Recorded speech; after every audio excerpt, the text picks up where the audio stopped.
कम आप सभी का, है ना भाई। आ जाइए आप सभी लोग। ओके चलो फिर स्टार्ट करते हैं। जरा 1 मिनट में देख लूं सब चीज ओके है।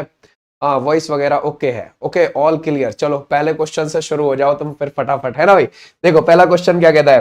पहला क्वेश्चन है आपके सामने, ये बोलते हैं सुंदरम बालचंदर निम्नलिखित में से कौन सा वाद्य यंत्र बजाने के प्रमुख वादक हैं। जरा बताओ फटाफट से कौन सा हो जाएगा। क्या वो मृदंगम बजाते हैं, संतूर, वीणा या फिर बांसुरी बजाते हैं। जरा बताइए। देखो मृदंगम कैसा है, एक ताल वाद्य यंत्र है। ये कैसा हो जाएगा, ताल वाद्य यंत्र हो जाएगा। संतूर एक तार वाद्य यंत्र हो जाएगा, तार वाला। ठीक है भाई। वीणा भी कैसा हो जाएगा, एक तार वाद्य यंत्र हो जाएगा, तार वाद्य यंत्र। बांसुरी कैसा हो जाएगा, फूंक मारकर बजाए जाने वाला, यानी कि ये एक सुशिर वाद्य यंत्र है। फूंक मार के जो बजाए जाते हैं उनको सुशिर वाद्य यंत्र बोला जाता है। ठीक है। अब जरा बताइए इनका संबंध हम किससे देखते हैं इसमें से, है ना भाई। वीणा इज द राइट आंसर, बहुत अच्छे। और इनको 1982 में पद्मा भूषण भी मिला है, पद्मा भूषण भी मिला है।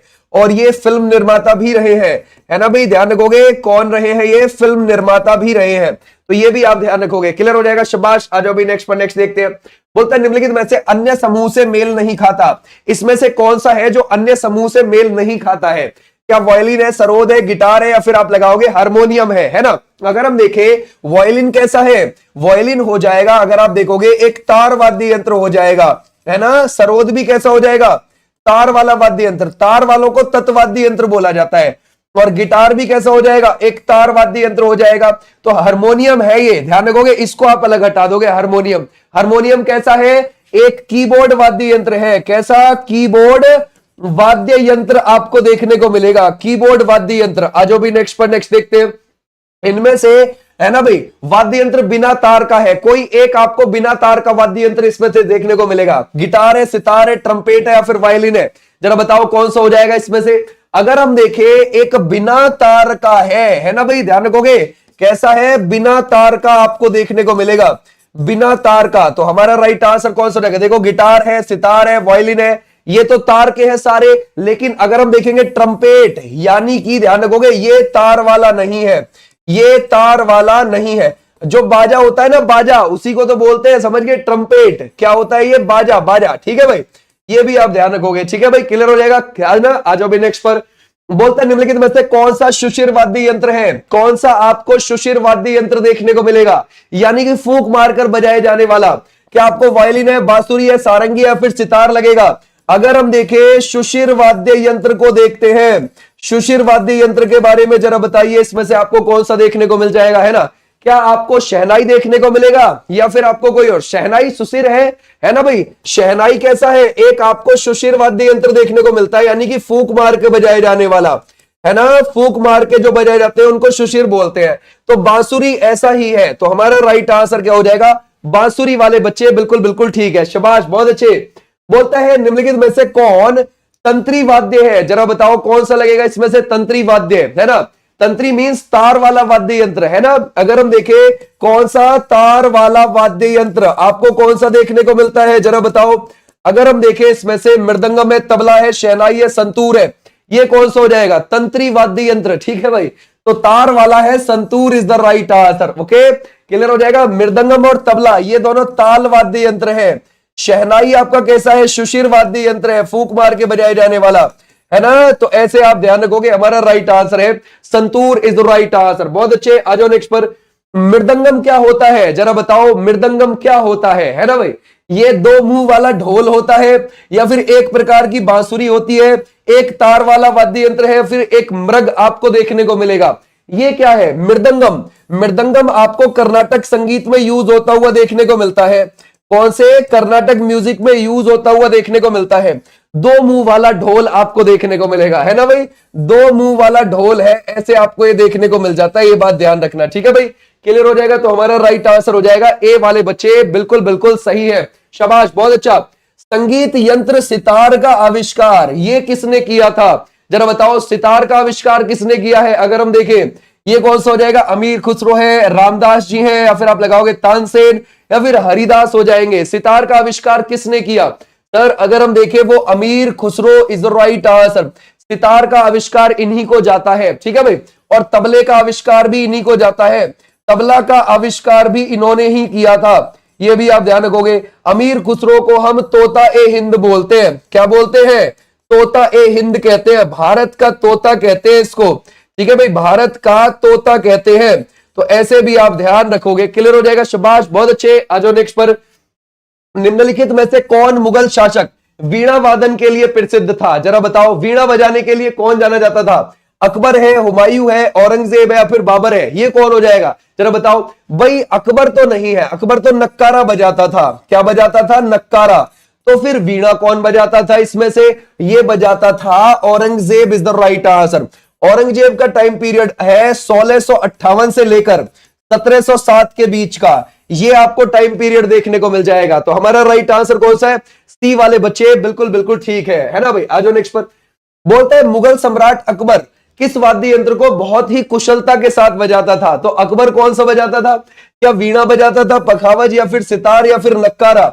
इसमें से कौन सा बजाता था? जरा बताओ। अगर हम देखें भाई, अकबर इनमें से, अकबर का टाइम पीरियड है 1556 से लेकर 1605 के बीच का। तो हमारा राइट आंसर कौन सा हो जाएगा? नक्कारा बजाता था वो, nakkara is the right answer. Clear हो जाएगा, शाबाश। आ जाओ नेक्स्ट पर। कौन है जो ये अकबर से सितार बजवा रहा है? गड़बड़ हो जाएगी। बोलते हैं श्री बिस्मिल्लाह खान संगीत वाद्य यंत्र के प्रसिद्ध वादक थे। ओके, जरा बताओ क्या लगाओगे? वो कौन सा हो जाएगा? ढोल, वीणा, तबला या फिर शहनाई?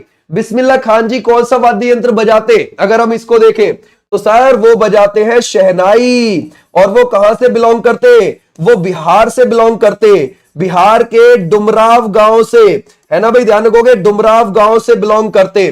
तो हमारा राइट आंसर कौन सा हो जाएगा इसमें से? शहनाई इज द राइट आंसर। अच्छा, अगर हम देखें 1961 में इनको क्या मिला? इनको मिला था पद्मश्री। 1968 में क्या मिला इन्हें? पद्म भूषण। और 1980 में क्या मिला इन्हें? पद्मा विभूषण। और भारत रत्न इन्हें कब मिला? साल 2001 में इन्हें भारत रत्न मिला। ओके भाई, भारत रत्न मिला। तो ऐसे आप ध्यान रखोगे। तो हमारा राइट आंसर कौन सा हो जाएगा? शहनाई वादक है ये, शहनाई। ठीक है भाई, क्लियर हो जाएगा। बनारस घराने से बिलोंग करते थे। अमजद अली खान निम्नलिखित में से कौन सा वाद्य यंत्र बजाते? जरा बताओ, हम किसकी बात कर रहे हैं? हम कर रहे हैं अमजद अली खान की, है ना भाई। अगर हम देखें अमजद अली खान, जरा बताओ इसमें से क्या आप लगाओगे? वीणा है, सरोद है, सितार है या फिर आप लगाओगे वायलिन है? ठीक है भाई, अगर हम देखें अमजद अली खान सरोद बजाते हैं, सरोद। 1975 में इन्हें क्या मिला था? इन्हें पद्मश्री मिला था। ये भी आप ध्यान रखोगे। ठीक है भाई, 1975 में। और 1991 में पद्म भूषण, 2001 में पद्मा विभूषण। 1991 में पद्मा भूषण और 2001 में पद्मा विभूषण इन्हें मिला, पद्मा विभूषण इन्हें मिला। तो ऐसे भी आप ध्यान रखोगे, है ना। कहां के रहने वाले? ग्वालियर के। 9 अक्टूबर 1945 को इनका जन्म हुआ। कहां के रहने वाले? ये ग्वालियर के रहने वाले हैं। आपको ग्वालियर कहां पर देखने को मिलेगा? मध्य प्रदेश। इनके बेटों के क्या नाम है? अमान और अयान अली। ठीक है भाई, ध्यान रखोगे, अमान और अयान अली आपको देखने को मिलेंगे। ठीक है भाई, शाबाश। आ जाओ नेक्स्ट पर। बोलता है भारत के महान संगीतकारों में से एक उस्ताद विलायत खान निम्नलिखित में से किस वाद्य यंत्र के वादन के लिए विश्व स्तर पर प्रसिद्ध है? जरा बताओ। तानपुरा, सरोद या फिर आप लगाओगे सितार या फिर वायलिन? ये कौन सा हो जाएगा? जरा बताओ। शाबाश, बहुत अच्छे। हम किसकी बात कर रहे हैं? विलायत खान की बात कर रहे हैं। विलायत खान को 1964 में सरकार ने पद्मा भूषण देने की पेशकश करी थी। इन्होंने, ध्यान रखोगे, नहीं लिया। पद्मश्री देने की पेशकश करी थी तो इन्होंने नहीं लिया। फिर सरकार ने इनको 1968 में पद्मा विभूषण देने की पेशकश करी, इन्होंने पद्मा विभूषण भी नहीं लिया। समझ गए भाई। तो सरकार ने इनको आफताब ए सितार, है ना भाई, आफताब ए सितार का खिताब दिया था। ओके, तो हमारा राइट आंसर है सितार से जुड़े हुए हैं। किससे? Sitar is the right answer. आ जाओ नेक्स्ट पर। नीरू स्वामी पिल्लई, ये आपको किससे संबंधित लगते हैं? नीरू स्वामी पिल्लई, क्या आप लगाओगे? वायलिन से, वीणा से, नादस्वरम या फिर तबला से है? नीरू स्वामी पिल्लई का संबंध आप किससे देखते हो इसमें से? जरा बताओ। सर, नीरू स्वामी पिल्लई का संबंध हो जाएगा इसमें से Nadaswaram is the right answer. कौन सा है? नादस्वरम। शाबाश, वीणा नहीं है, गड़बड़ हो जाएगा। ठीक है भाई। हरिप्रसाद चौरसिया का नाम निम्नलिखित में से किस वाद्य यंत्र से आपको संबंधित लगता है? जरा बताओ। अगर हम देखें तबला, बांसुरी या फिर आप लगाओगे इसमें से इम या फिर आप लगाओगे इसमें से वीणा? जरा बताओ। हरिप्रसाद चौरसिया और पन्नालाल घोष दोनों क्या बजाते? बांसुरी। ठीक है भाई, दोनों क्या बजाते हैं? यही बजाते हैं। ये भी आप ध्यान रखोगे, पन्नालाल घोष, ठीक है भाई, और हरिप्रसाद चौरसिया दोनों बांसुरी बजाते हैं। आ जाओ भी नेक्स्ट पर। बोलता है वीजी जोग किस वाद्य संगीत के लिए प्रसिद्ध है? वीजी जोग का संबंध क्या है? देखो उनके नाम में वी है ना, वी फॉर वायलिन, काम खत्म। ठीक है भाई, वीजी जोग का संबंध किससे हो जाएगा? वायलिन से हो जाएगा, वायलिन। ठीक है भाई, शाबाश, बहुत अच्छे। आ जाओ नेक्स्ट पर। अल्लाह रखा आपको कौन से वाद्य यंत्र से संबंधित लगते हैं? अल्लाह रखा का संबंध किससे हो जाएगा, जरा बताओ। अल्लाह रखा जम्मू एंड कश्मीर के रहने वाले, और ये जाकिर हुसैन के पिता। ठीक है भाई, जाकिर हुसैन के पिता। अब जरा बताओ क्या लगाओगे? जाकिर हुसैन भी क्या बजाते थे? तबला। और उनके पिता भी क्या बजाते थे? तबला, है ना, क्लियर हो जाएगा। किशन महाराज भी क्या बजाते थे? तबला। ये भी आप ध्यान रखोगे, किशन महाराज का संबंध भी किससे हो जाएगा? तबला से ही हो जाएगा, है ना। Tabla is the right answer, है ना। अल्लाह रखा का संबंध किससे? तबले से। क्या बजा रहे थे? सरोद बजवा रहे थे, रह जाओ तुम यहीं रह जाओ। ठीक है भाई। गोविंद स्वामी पिल्लई का संबंध ये किस वाद्य यंत्र से है, जरा बताओ। ये अगर हम देखें मृदंगम, तबला, वीणा या फिर वायलिन से है, जरा बताओ क्या होगा। अगर हम देखें गोविंद स्वामी पिल्लई, इनका संबंध किससे हो जाएगा? इनका संबंध हो जाएगा वायलिन। वीजी जोग का संबंध भी और गोविंद स्वामी पिल्लई दोनों का आप वायलिन से लगाओगे। ठीक है भाई, आ जाओ नेक्स्ट पर। बोलते पन्नालाल घोष निम्नलिखित में से कौन सा वाद्य यंत्र बजाते थे, है ना। अगर हम देखें भाई, अगर आप देखोगे पन्नालाल घोष के बारे में हम कह रहे हैं, पन्नालाल घोष का संबंध आप किससे देखते हो? बांसुरी, सितार, वायलिन या फिर संतूर से हो जाएगा। क्या हम इसमें से लगाएंगे?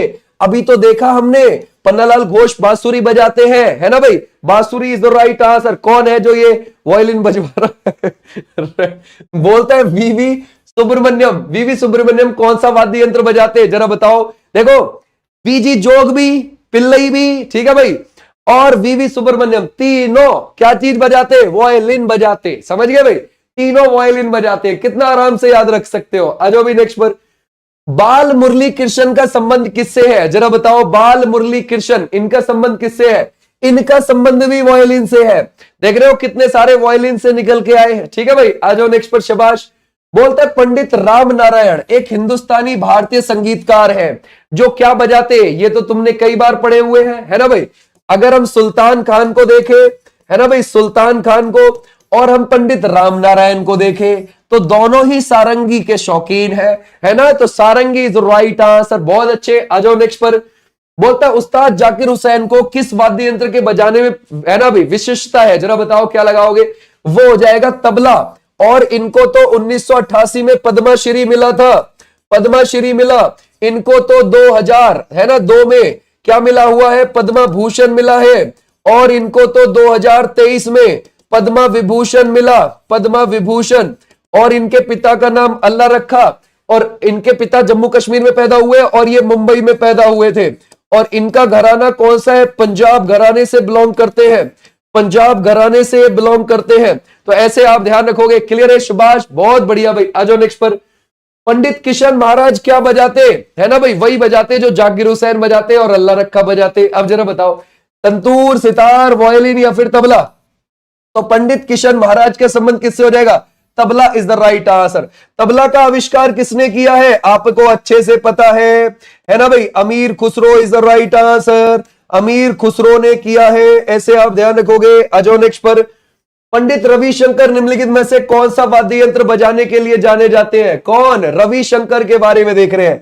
रविशंकर को हम क्या बोलते हैं? सितार मैस्ट्रो कहते हैं, सितार मैस्ट्रो। और 1999 में इन्हें भारत रत्न मिला था, भारत रत्न मिला। तो हमारा राइट आंसर ये कौन सा? ये भारत के लिए पहला ग्रैमी पुरस्कार लेकर आए थे, है ना भाई। कौन सा? पहला ग्रैमी पुरस्कार, ये भी आप ध्यान रखोगे। ठीक है भाई, भारत के लिए। और ये कब लेके आए? 1968 में। टोटल ये 5 बार ग्रैमी पुरस्कार ला चुके हैं, समझ गए। बहुत अच्छा। अजो भी नेक्स्ट पर। अनुष्का रविशंकर, है ना भाई, पंडित रविशंकर की बेटी, ये क्या बजाती हैं? अब इनके पिता तो सितार बजाते हैं, इनके पिता, तो ये भी क्या बजाती हैं? सितार ही बजाती हैं ये भी। ओके, अजो भी नेक्स्ट पर। शाबाश। निम्नलिखित में से कौन सरोद के प्रवर्तक माने जाते हैं? सरोद के लिए इनमें से आप कौन सा लगाओगे? ठीक है भाई, जरा बताओ। अगर हम देखें अमजद अली खान है, या फिर आप लगाओगे इसमें से पंडित रविशंकर है, अल्लाह रखा है, शिव कुमार शर्मा है। शिव कुमार शर्मा संतूर बजाने के लिए जाने जाते हैं, जम्मू कश्मीर से बिलोंग करते हैं। अल्लाह रखा तबला के लिए जाने जाते हैं। और पंडित रविशंकर ये सितार मैस्ट्रो है। ठीक है भाई, तो हमारा राइट आंसर है अमजद अली खान सरोद। ठीक है भाई, क्लियर हो जाएगा, शाबाश। आ जाओ नेक्स्ट पर। मोहन वीणा का आविष्कार ये किसने किया है, जरा बताओ, हम किसकी बात कर रहे हैं, मोहन वीणा है ना। अगर हम देखें पंडित रविशंकर है, चतुर मलिक है, या फिर अलाउद्दीन है, या फिर आप लगाओगे मनमोहन भट्ट हो जाएंगे इसमें से। तो सर अगर हम देखें मोहन वीणा को देख रहे हैं, मोहन वीणा के लिए हम मनमोहन भट्ट को लगाएंगे, तो हमारा राइट आंसर कौन सा हो जाएगा, Manmohan Bhatt is the right answer. निम्नलिखित कलाकारों में से कौन तबले से संबंधित होने के लिए प्रसिद्ध है, जरा बताओ किससे, तबले से संबंधित होने के लिए कौन सा इसमें से, क्या अली अकबर खान है, या फिर बिस्मिल्लाह खान है, या फिर आप लगाओगे इसमें से है ना विलायत खान है, या फिर आप लगाओगे गूदई महाराज है। आप आराम से लगा सकते हो, कैसे, अली अकबर खान आप जानते हो सरोद के लिए, ठीक है भाई, ध्यान रखोगे। बिस्मिल्लाह खान आप जानते हो शहनाई के लिए, है ना भाई, शहनाई के लिए। विलायत खान आप जानते हो सितार के लिए। तो हमारा राइट आंसर कौन सा हो जाएगा, गूदई महाराज इज द राइट आंसर, है ना। आ जाओ भाई नेक्स्ट पर। बोलता है सुमेलित नहीं है, अच्छा इनकी हम मैचिंग देख रहे हैं, कौन सा इसमें से एक सुमेलित नहीं है, चलो देखते हैं। क्या निखिल बनर्जी हम सरोद से लगाएंगे, शिव कुमार शर्मा हम संतूर से लगाएंगे, या फिर पल्लाधार रघु मृदंगम से लगाएंगे, रघुनाथ सेठ बांसुरी से लगाएंगे, जरा बताओ क्या लगाओगे इसमें से, कोई एक नहीं है। ठीक है भाई, शाबाश, बहुत अच्छे। देखो रघुनाथ सेठ बांसुरी से है, पल्लाधार रघु मृदंगम से है, और शिव कुमार शर्मा संतूर से है, लेकिन ये ध्यान रखोगे ये सरोद से नहीं है, ये तो सितार से है। निखिल बनर्जी इनका संबंध किससे है, सितार से है। ओके भाई, आ जाओ नेक्स्ट पर, हम नेक्स्ट देखते हैं। अब नेक्स्ट टॉपिक है हमारा अगला, ठीक है, ध्यान रखोगे पॉलिटी से है हमारा। चलो देखते हैं। जो राज्य की विधानसभा है उसका गठन संविधान के किस अनुच्छेद के तहत किया जाता है, राज्य की विधानसभा की बात कर रहे हैं हम, जरा बताओ क्या लगाओगे भाई। राज्य के अंदर एक तो होती है विधानसभा और एक होती है विधान परिषद। ठीक है भाई, क्लियर हो जाएगा। ऐसे केवल 6 ही राज्य है जहां ये दोनों है। ठीक है भाई, क्लियर हो जाएगा, क्योंकि विधान परिषद केवल 6 ही राज्यों में है, विधानसभा आपको सभी राज्यों में मिल जाएगी, ऊपर से आपको ये 3 केंद्र शासित प्रदेश में भी मिल जाएगी, दिल्ली, पुदुचेरी और जम्मू कश्मीर। ओके, अब हम विधानसभा की बात कर रहे हैं। ये एक निम्न सदन होता है राज्य का, क्या होता है, लोअर हाउस होता है। इसको भंग भी किया जा सकता है, इसको स्थगित भी किया जा सकता है, स्थगित है ना भाई, स्थगित भी किया जा सकता है, सत्रावसान भी किया जा सकता है, यानी कि सेशन एंड भी किया जा सकता है इसका। ओके, कोई दिक्कत नहीं है। अब बात आती है इसका वर्णन हम 170 में देखते हैं, किसमें, 170। इसका सदस्य बनने के लिए 25 साल कम से कम उम्र, 25 साल उम्र चाहिए, ध्यान रखोगे, कम से कम, ये भी आप ध्यान रखोगे। इसका कार्यकाल कितना होता है, इसका कार्यकाल होता है जी 5 साल का, है ना। ये राज्य का एक लोअर हाउस है ना भाई, राज्य का लोअर हाउस है, निम्न सदन है राज्य का।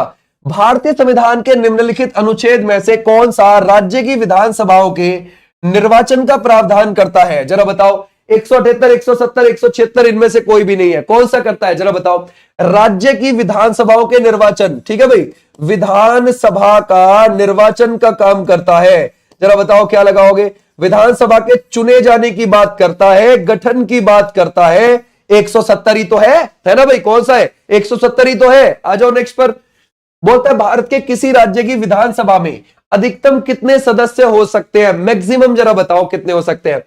आर्टिकल 170 में यह लिखा हुआ है कि भाई कम से कम तो देखो 60 रखने पड़ेंगे, और ज्यादा से ज्यादा, ठीक है भाई, ध्यान रखोगे, ज्यादा से ज्यादा आप कितने रख सकते हो, तो ज्यादा से ज्यादा जो रख सकते हैं वो कितने रख सकते हैं। ठीक है भाई, ये 550 कॉल लगा रहा है भाई, कैसे काम चलेगा, लोकसभा थोड़े ही ना है भैया, ये लोकसभा की बात थोड़ी ना कर रहे हैं हम, है ना।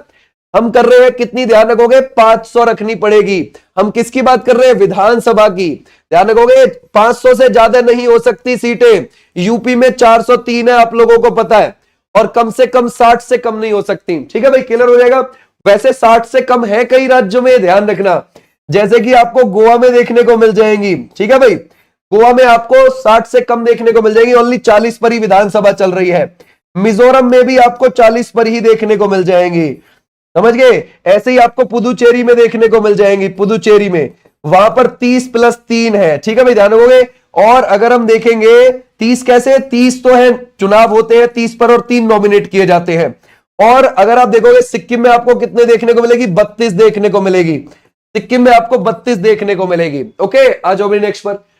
बोलता है किसी राज्य विधानसभा में सदस्यों की न्यूनतम संख्या कितनी हो सकती है, जरा बताओ कम से कम कितनी हो सकती है। अगर हम देखें तो वो 30 हो सकती है, 60 हो सकती है, 75 हो सकती है, 40 हो सकती है ना भाई।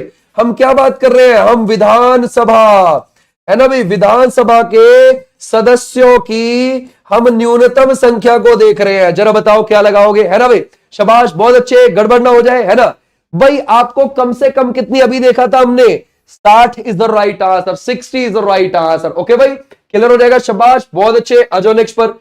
बोलता है भारतीय संविधान यह प्रावधान करता है कि किसी भी राज्य विधानसभा में 60 से कम सदस्य नहीं हो सकते। ठीक है भाई, निम्नलिखित में से कौन सा राज्य इसका अपवाद है, मतलब इस चीज को गलत साबित कर देता है। कौन सा राज्य कर देता है, जरा बताओ। क्या त्रिपुरा कर देता है, मेघालय कर सकता है, सिक्किम कर सकता है, मणिपुर कर सकता है। हमें साफ साफ पता है कि भाई 60 से कम सदस्य नहीं हो सकते किसी भी राज्य की विधानसभा में, लेकिन ऐसा कौन सा राज्य है जो अपवाद है इस चीज का, सिक्किम है। ठीक है भाई, ध्यान रखोगे, Sikkim is the right answer. तो सिक्किम वाले बच्चे बिल्कुल बिल्कुल ठीक है, शाबाश, बहुत अच्छे। तो हमारा राइट आंसर हो जाएगा ये वाले बच्चे, बिल्कुल ठीक है। बोलता है निम्नलिखित से कहां विधानसभा अस्तित्व में नहीं है, जरा बताओ क्या लगाओगे इसमें से। हम किसकी बात कर रहे हैं, कहां पर नहीं है, शाबाश, बहुत अच्छे। ये कौन सा है, पौंडीचेरी, गोवा, दिल्ली, या फिर आप लगाओगे लक्षद्वीप। ये कौन सा है, शाबाश, बहुत अच्छे, है ना भाई। ये एक कौन सा हो जाएगा, इसमें से गड़बड़ ना हो, शाबाश भाई, है ना। जरा बताओ, शाबाश, कई सारे बच्चे बिल्कुल ठीक कर रहे हैं, है ना। क्या लगाओगे, क्या लक्षद्वीप को लगाए, अभी भी सोच रहे हैं। ठीक है, बोल रहा है कहां पर अस्तित्व में नहीं है, लक्षद्वीप में नहीं है, हमें अच्छे से पता है। ठीक है भाई, भाई दिल्ली में है, गोवा में है, पौंडीचेरी में है, लेकिन अगर आप देखोगे लक्षद्वीप में नहीं है। ठीक है भाई, क्लियर हो जाएगा। आ जाओ भी नेक्स्ट पर। बोलता है उस संघ राज्य का नाम बताइए जहां निर्वाचित विधानसभा या मंत्री परिषद है, जरा बताओ। ये कौन सा हो जाएगा, चंडीगढ़ है, लद्दाख है, लक्षद्वीप है, या फिर आप लगाओगे इसमें से पुदुचेरी है। ये कौन सा हो जाएगा, शाबाश, बहुत अच्छे भाई। देखो ये कह रहा है जहां चुनी हुई विधानसभा और मंत्री परिषद चलती हो, उस केंद्र शासित प्रदेश को बताओ हमें। तो देखो केंद्र शासित प्रदेशों में तो विधानसभा केवल आपको एक तो मिलेगी, कहां पर, ध्यान रखोगे, पुदुचेरी में, एक जम्मू कश्मीर में, और एक दिल्ली में। इन 3 जगह ही मिलेगी। ऑप्शन में यहां पुदुचेरी है, काम खत्म। ठीक है भाई, ध्यान रखोगे, Puducherry is the right answer, बहुत अच्छे। आ जाओ नेक्स्ट पर। भारत के किन किन संघ शासित क्षेत्रों में विधानसभा अस्तित्व में है, जरा बताओ क्या लगाओगे। भारत के कौन से में आपको देखने को मिल जाएगी, जरा बताओ। संघ शासित क्षेत्रों में देखना है हमें, ठीक है भाई, है ना। अगर हम देखें संघ शासित, दिल्ली और चंडीगढ़ में, या फिर चंडीगढ़ और पुदुचेरी में, दिल्ली और पुदुचेरी में, या फिर दिल्ली और लद्दाख में, जरा बताओ। हमें ठीक से जोड़ा मिलाना है। ठीक है भाई, शाबाश। देखो यहां पर चंडीगढ़ आ रहा है, इसको हटा दो, यहां पर फिर चंडीगढ़ आ रहा है, इसको हटाओ, यहां पर लद्दाख आ रहा है, इसको हटाओ। तो हमारा राइट आंसर है यहां पर दिल्ली और Puducherry is the right answer. Clear है, शाबाश, बहुत अच्छे। बोलते किस राज्य विधानसभा में सदस्यों की अधिकतम संख्या, जरा बताओ क्या लगाओगे इसमें से, शाबाश।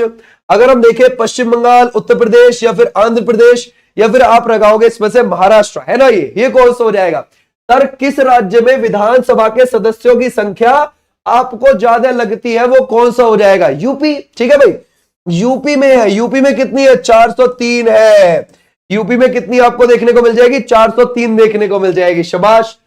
बोलते किन दो राज्यों के जोड़े में विधानसभा सीटों की संख्या बराबर है, यानी कि कोई दो ऐसे राज्य हैं जहां विधानसभा की संख्या बराबर है सीटों की।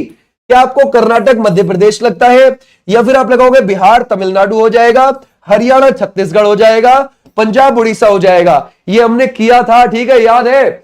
अगर हम देखें हरियाणा में कितनी है, 90, और छत्तीसगढ़ में कितनी है, 90। तो बस हमारा आंसर तो यही निकल आया। ठीक है भाई, क्लियर हो जाएगा, हमारा राइट आंसर हो जाएगा ये। 90 सीट हमें वहां देखने को मिलती है। ठीक है भाई, आ जाओ नेक्स्ट पर।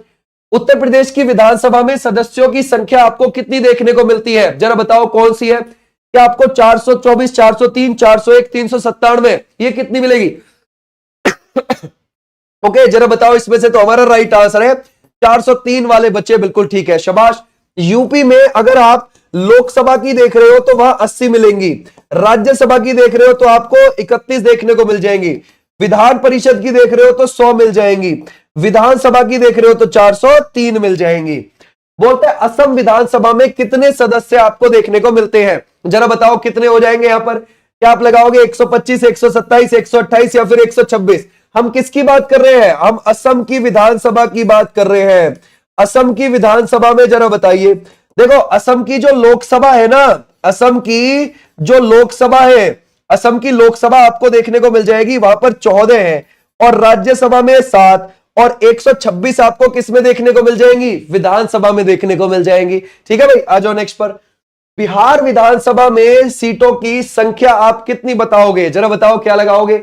अगर हम देखें बिहार में, भाई बिहार में आप लोगों को पता है कि वहां पर क्या है, वहां विधानसभा है ना भाई, वहां विधानसभा में आपको 243 सीटें देखने को मिल जाएंगी, है ना भाई। 243 इज द राइट आंसर। कितनी है, 243 इज द राइट आंसर। शाबाश, बहुत अच्छे। बोलता है विधानसभा के प्रत्येक सदस्य कम से कम कितनी जनसंख्या का प्रतिनिधित्व करते हैं, जरा बताओ। एक जो एमएलए होता है ना, मेंबर ऑफ लेजिस्लेटिव असेंबली, ये जो होता है एमएलए, कितने जनसंख्या का प्रतिनिधित्व करता है वो, जरा बताओ। क्या 50,000 या फिर 80 या फिर 75,000 या फिर 10,000, कितने लोगों पर होता है वो एक, जरा बताइए। तो हमारा राइट आंसर हो जाएगा 75,000 पर होता है। तो हमारा राइट आंसर कितना हो जाएगा, 75,000 वाले बच्चे, बिल्कुल बिल्कुल ठीक है। कौन बताया ये 50, कौन बता रहा है, गड़बड़ हो जाएगी। सामान्यतः विधानसभा का कार्यकाल कितने वर्ष का होता है, जरा बताओ। हम किसकी बात कर रहे हैं, हम विधानसभा की बात कर रहे हैं।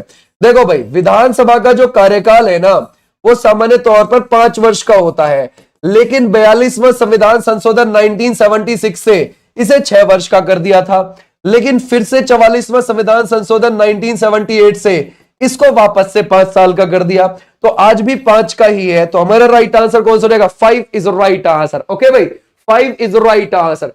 बोलता है राष्ट्रीय आपातकाल के उद्घोषणा के प्रवर्तन रहने की स्थिति में विधानसभा की अवधि को कितने समय के लिए बढ़ाया जा सकता है, जरा बताओ। 6 माह, 1 वर्ष, 2 वर्ष, 3 वर्ष, कितना बढ़ाया जा सकता है, जरा बताओ क्या लगाओगे इसमें से। जैसे मान के चलो हमारे देश में नेशनल इमरजेंसी लग जाए, है ना, और उस बीच में आपको विधानसभा का भाई चुनाव दिया जाए किसी ना किसी राज्य में, तो उसको कितने समय के लिए एक्सटेंड किया जा सकता है, उसको बढ़ाया जा सकता है, जरा बताओ कितना, है ना। गड़बड़ कर रहे हो, कौन लगा रहा है ये 6 मंथ, नहीं, ठीक है भाई, 1 वर्ष, एक बार में 1 वर्ष कर सकते हो आप, ठीक है भाई। और हम राज्य की विधानसभा की बात कर रहे हैं, ये बात ध्यान रखना, ठीक है भाई। एक बार में 1 वर्ष तक के लिए आप कर सकते हो। क्लियर हो जाएगा, समझ गए, ये राज्य की विधानसभा की बात है, ठीक है भाई। आ जाओ नेक्स्ट पर। बोलते विधानसभा का सदस्य बनने के लिए न्यूनतम आयु कितनी होनी चाहिए ही चाहिए, जरा बताओ कितनी होनी चाहिए। अगर हम देखें 25 साल है, 20 साल है, या फिर 32 साल है, या फिर 42 साल है, जरा बताओ भाई। इसके लिए विधानसभा का, देखो हमें विधानसभा का बनना है तो सीधी बात है, कम से कम होनी चाहिए 25 ईयर, कम से कम। तो हमारा राइट आंसर कितना हो जाएगा ये। अगर विधान परिषद का सदस्य बनना है, कम से कम 30 साल होनी चाहिए फिर, है ना, विधान परिषद के लिए। तो ऐसे भी आप ध्यान रखोगे। अजो भी नेक्स्ट पर, विधानसभा की गणपूर्ति कोरम की कुल संख्या कितनी है। ये गणपूर्ति कोरम क्या है, मान के चलो किसी भी राज्य की विधानसभा में, है ना भाई, किसी भी राज्य की विधानसभा में बैठक होनी है, तो उस विधानसभा में जितनी भी सीटें हैं वहां की 1/10 आनी बहुत जरूरी है, तभी बैठक होगी। 1/10 मेंबर आने बहुत जरूरी है, तभी बैठक आगे बढ़ेगी। तो हमारा राइट आंसर कौन सा हो जाएगा, 1/10 वाले बच्चे, बिल्कुल बिल्कुल ठीक है। क्लियर हो जाएगा, शाबाश। आ जाओ भी नेक्स्ट पर, है ना भाई। अब देखते हैं अगला वाला। अगला विधानसभा के बारे में हमने जाना यहां से, ठीक है। अब हम आगे बढ़ते हैं, बोलते हैं बांध देखते हैं। कृष्णा नदी पर इनमें से आपको कौन सा बांध नहीं है, जरा बताओ। अगर हम देखें, नागार्जुन सागर है, कृष्णराज सागर है, श्रीशैलम है, या फिर अलमट्टी है। ओके, अब हम देख रहे हैं डैम को। भाई हमारी कृष्णा नदी महाराष्ट्र से निकल कर चलती है, महाराष्ट्र से निकलती है, महाबलेश्वर जगह से। महाबलेश्वर पश्चिम घाट में है महाराष्ट्र से, वहां से निकली, फिर आ गई कर्नाटक में, फिर आ गई आगे जाके तेलंगाना, फिर आ गई आंध्र प्रदेश में। 4 राज्यों में बहती है, 1401 किलोमीटर इसकी लंबाई है, और डेल्टा बना के बंगाल की खाड़ी में गिर जाती है। इसके ऊपर कौन सा नहीं है, जरा बताओ। कृष्णराज सागर डैम नहीं है इसके ऊपर बना हुआ, ये तो कावेरी पर बना है, ये तो कावेरी पर बना है, कर्नाटक में बना है ना। कर्नाटक में आपको कावेरी पर देखने को मिलेगा। कावेरी नदी पर ही अलमाटी डैम, ध्यान रखोगे, अलमाटी नहीं, कावेरी नदी पर ही आपको देखने को मिल जाएगा कल्लनई डैम। कल्लनई डैम आपको देखने को मिलेगा। कल्लनई डैम कहां पर है, तमिलनाडु में आपको देखने को मिलेगा, तमिलनाडु में। और कावेरी नदी पर ही मैट्टूर बांध आपको देखने को मिल जाएगा, ये भी कहां देखने को मिल जाएगा? तमिलनाडु में। ऐसे भी आप ध्यान रखना, ये बांध बने हुए हैं कावेरी नदी के ऊपर। ठीक है भाई, आ जाओ नेक्स्ट पर। बोलता है, अच्छा इनको देखते हैं जरा, मैचिंग करते हैं इनकी। हीराकुड बांध जो है ये कौन सी नदी पर है? कीन बांध ये कौन सी पर है? सलाल परियोजना कौन सी नदी पर है? और पोंग डैम कौन सी नदी पर है? चलो देखते हैं क्या लगाओगे इसमें से। लगाओ हिसाब फटाफट, है ना, अपना सारा आइंस्टाइन वाला माइंड ठोक दो इसमें। ठीक है, क्या होगा इसमें से? एक दो ही मैच करना पड़ेगा, ज्यादा नहीं। एक का 4 लगा सकते हैं क्या? है ना भाई, ध्यान रखोगे। एक का हम 4 लगा दे तो 2 ऑप्शन तो ये कट गए, ये दोनों ऑप्शन तो गए। ठीक है भाई, ओके। अगर हम देखें इसमें से, क्या हम पोंग डैम व्यास से लगा दे? डी का 1 लगा दे, डी का 1 लगा दो। अब देखो, ए का 4 और डी का 1, ओनली बी ऑप्शन में आ रहा है, काम वही बन गया। ठीक है भाई, क्लियर हो जाएगा। तो हमारा राइट आंसर हो जाएगा ये। और बी का कौन सा है? 3। 3 बांध आपको रावी पर देखने को मिल जाएगा। सी का सलाल परियोजना चिनाब पर मिल जाएगी, काम खत्म। तो हमारा राइट आंसर हो जाएगा ये। समझ गए? क्लियर हो जाएगा, शाबाश, बहुत अच्छे। ऑप्शन को एलिमिनेट करना सीखो, समझ गए, बहुत इंपॉर्टेंट है। बोलता है गोमती के तट पर स्थित शहर आपको कौन से मिलते हैं? चलो देखते हैं भाई, है ना। अगर हम देखें, यूपी में ही गोमती नदी कहां से निकलती है? फुलहर झील से निकलती है। फुलहर झील आपको पीलीभीत जगह में, जिले में देखने को मिल जाएगी, है ना। यूपी के पीलीभीत में एक फुलहर झील है ना भाई, फुलहर झील निकलती है। वहां से निकलने के बाद वो गाजीपुर से पहले गंगा में मिल जाती है ना भाई, ध्यान रखोगे। गंगा में कहां पर? गाजीपुर से पहले, ये भी आप ध्यान रखोगे, गाजीपुर से पहले। अब इसके किनारे जो बसा हुआ है वो लखनऊ है, वो सुल्तानपुर भी बसा हुआ है इसके किनारे, और जौनपुर भी बसा हुआ है इसके किनारे। ओके भाई, ध्यान रखोगे, ऐसे भी आप ध्यान रख सकते हैं। क्लियर हो जाएगा, शाबाश। आ जाओ भाई नेक्स्ट पर। बोलता है उत्तराखंड का टिहरी डैम ये किस नदी पर बनाया हुआ है? भारत का सबसे ऊंचा डैम है ना। अब जरा बताओ क्या लगाओगे? भारत का 260.5 मीटर ऊंचा डैम है, और ये है टिहरी डैम, है ना। अब जरा बताओ टिहरी डैम आपको कहां मिलेगा? तीस्ता, अलकनंदा, भागीरथी, या फिर आप लगाओगे इसमें से घग्गर? तो सर हमारा राइट आंसर हो जाएगा ये देखो, जहां पर भागीरथी और भीलंगाना ये 2 नदी मिल रही होती है ना, वहीं पर इन दोनों नदियों के संगम पर है वो। भागीरथी अलकनंदा मत समझना, भागीरथी भीलंगाना जहां पर ये दोनों मिल रही है उत्तराखंड में, वहीं पर आपको ये 260.5 मीटर ऊंचा डैम देखने को मिल जाएगा। ठीक है भाई, तो हमारा राइट आंसर सी। बोलते हैं सर इसमें से किसके बारे में? एनएचपीसी द्वारा कारगिल में निर्मित चुटक जल विद्युत परियोजना किस नदी पर है? रावी, कुनार, झेलम, या फिर सुरू में है? जरा बताओ क्या लगाओगे? कहां पर है ये? अगर हम देखें करगिल में। ठीक है भाई, अब जरा देखो करगिल कहां है? लद्दाख में। एनएचपीसी द्वारा करगिल में निर्मित चुटक जल विद्युत परियोजना किस नदी पर यह बनी हुई है? जरा बताओ क्या लगाओगे? ये बनी है सुरू नदी पर, सुरू नदी पर। ठीक है, सुरू नदी सुरू घाटी बनाती है। कहां पर बनाती है? लद्दाख के अंदर। ये भी आप ध्यान रखोगे तो हमारा राइट आंसर हो जाएगा, सुरू इज द राइट आंसर। सुरू वैली आपने सुनी होगी। ठीक है भाई, झेलम में नहीं है, कौन लगा रहा है ना भाई। झेलम पे आपको उरी देखने को मिल जाएगी, तुलबुल परियोजना देखने को मिल जाएगी। ठीक है, बोलता है श्रीनगर निम्नलिखित में से किस नदी के तट पर आपको अवस्थित लगता है? हम किसकी बात कर रहे हैं? हम श्रीनगर की बात कर रहे हैं। और ये जो श्रीनगर है ना, ये आपको देखने को मिल जाएगा, सतलुज है, सिंधु है, रावी है, या फिर झेलम है? ये कौन से? जरा बताओ। अगर हम देखें श्रीनगर आपको देखने को मिल जाएगा झेलम के किनारे। किसके किनारे? Jhelum is the right answer. Jhelum आपको जम्मू कश्मीर से ही, ध्यान रखोगे, वेरीनाग के पास से, वेरीनाग के पास से शेषनाग एक झरना पड़ता है, वहां से ये नदी निकलती है, और निकलने के बाद ये जम्मू कश्मीर में बहती हुई पाकिस्तान चली जाती है, और पाकिस्तान में जाकर ये चिनाब से मिल जाती है। इससे चिनाब से मिलती है। मुजफ्फराबाद से मीरपुर तक ये भारत पाकिस्तान, है ना भाई, ध्यान रखोगे, मुजफ्फराबाद से लेकर मीरपुर तक ये भारत पाकिस्तान का बॉर्डर भी बनाती है। ठीक है भाई, क्लियर हो जाएगा। आ जाओ नेक्स्ट पर, नेक्स्ट देखते हैं। मेथन डैम निम्नलिखित में से किस नदी पर बना हुआ है? क्या आपको ये लगेगा इसमें से पद्मा, या फिर आप लगाओगे हुगली, या फिर आप लगाओगे बराकर, या फिर दामोदर? जो मेथन डैम है वो आपको कौन सी नदी पर देखने को मिलते हैं? जरा बताओ। शाबाश, बहुत अच्छे, है ना भाई। दामोदर की सहायक है, एक है कोनार, एक है बोकारो, है ना भाई, बोकारो, एक है जमुनिया, याद रखोगे जमुनिया, है ना। ऐसे आपको देखने को मिल जाएंगी सहायक, और एक है बराकर, एक है बराकर। तो ये जो बराकर नदी है ना, जो दामोदर की सहायक है, उसी के ऊपर मेथन डैम है। कहां पर है? झारखंड में है। कहां आपको देखने को मिलेगा? झारखंड में देखने को मिलेगा। ठीक है भाई, क्लियर हो जाएगा, शाबाश। आ जाओ नेक्स्ट पर। बोलता है एनएचपीसी, अब देखो ध्यान से, एनएचपीसी के द्वारा लेह में निर्मित नीमू बजगो जल विद्युत परियोजना किस नदी पर बनी हुई है? सिंधु, रावी, व्यास या फिर चिनाब? अब जरा सोचो, लेह किस नदी के किनारे पर है? आंसर आपके सामने है, जरा बताओ क्या लगाओगे? लेह आपको किस नदी के किनारे देखने को मिलेगा? किस नदी के किनारे है? आप आंसर कर पाएंगे आराम से, जरा बताओ इसमें से कौन सा? Sindhu is the right answer. ठीक है भाई, है ना भाई, कौन सा हो जाएगा? सिंधु के किनारे है, सिंधु के लेह, है ना, आराम से कर सकते हो, इसमें कुछ सोचने वाली बात नहीं है। तो हमारा राइट आंसर कौन सा हो जाएगा? ये वाले। सिंधु भारत में भी बहती है और ये तिब्बत में भी बहती है और पाकिस्तान में भी बहती है ना भाई, पाकिस्तान में भी बहती है, ऐसे भी आप ध्यान रखोगे। सिंधु। आ जाओ भाई नेक्स्ट पर।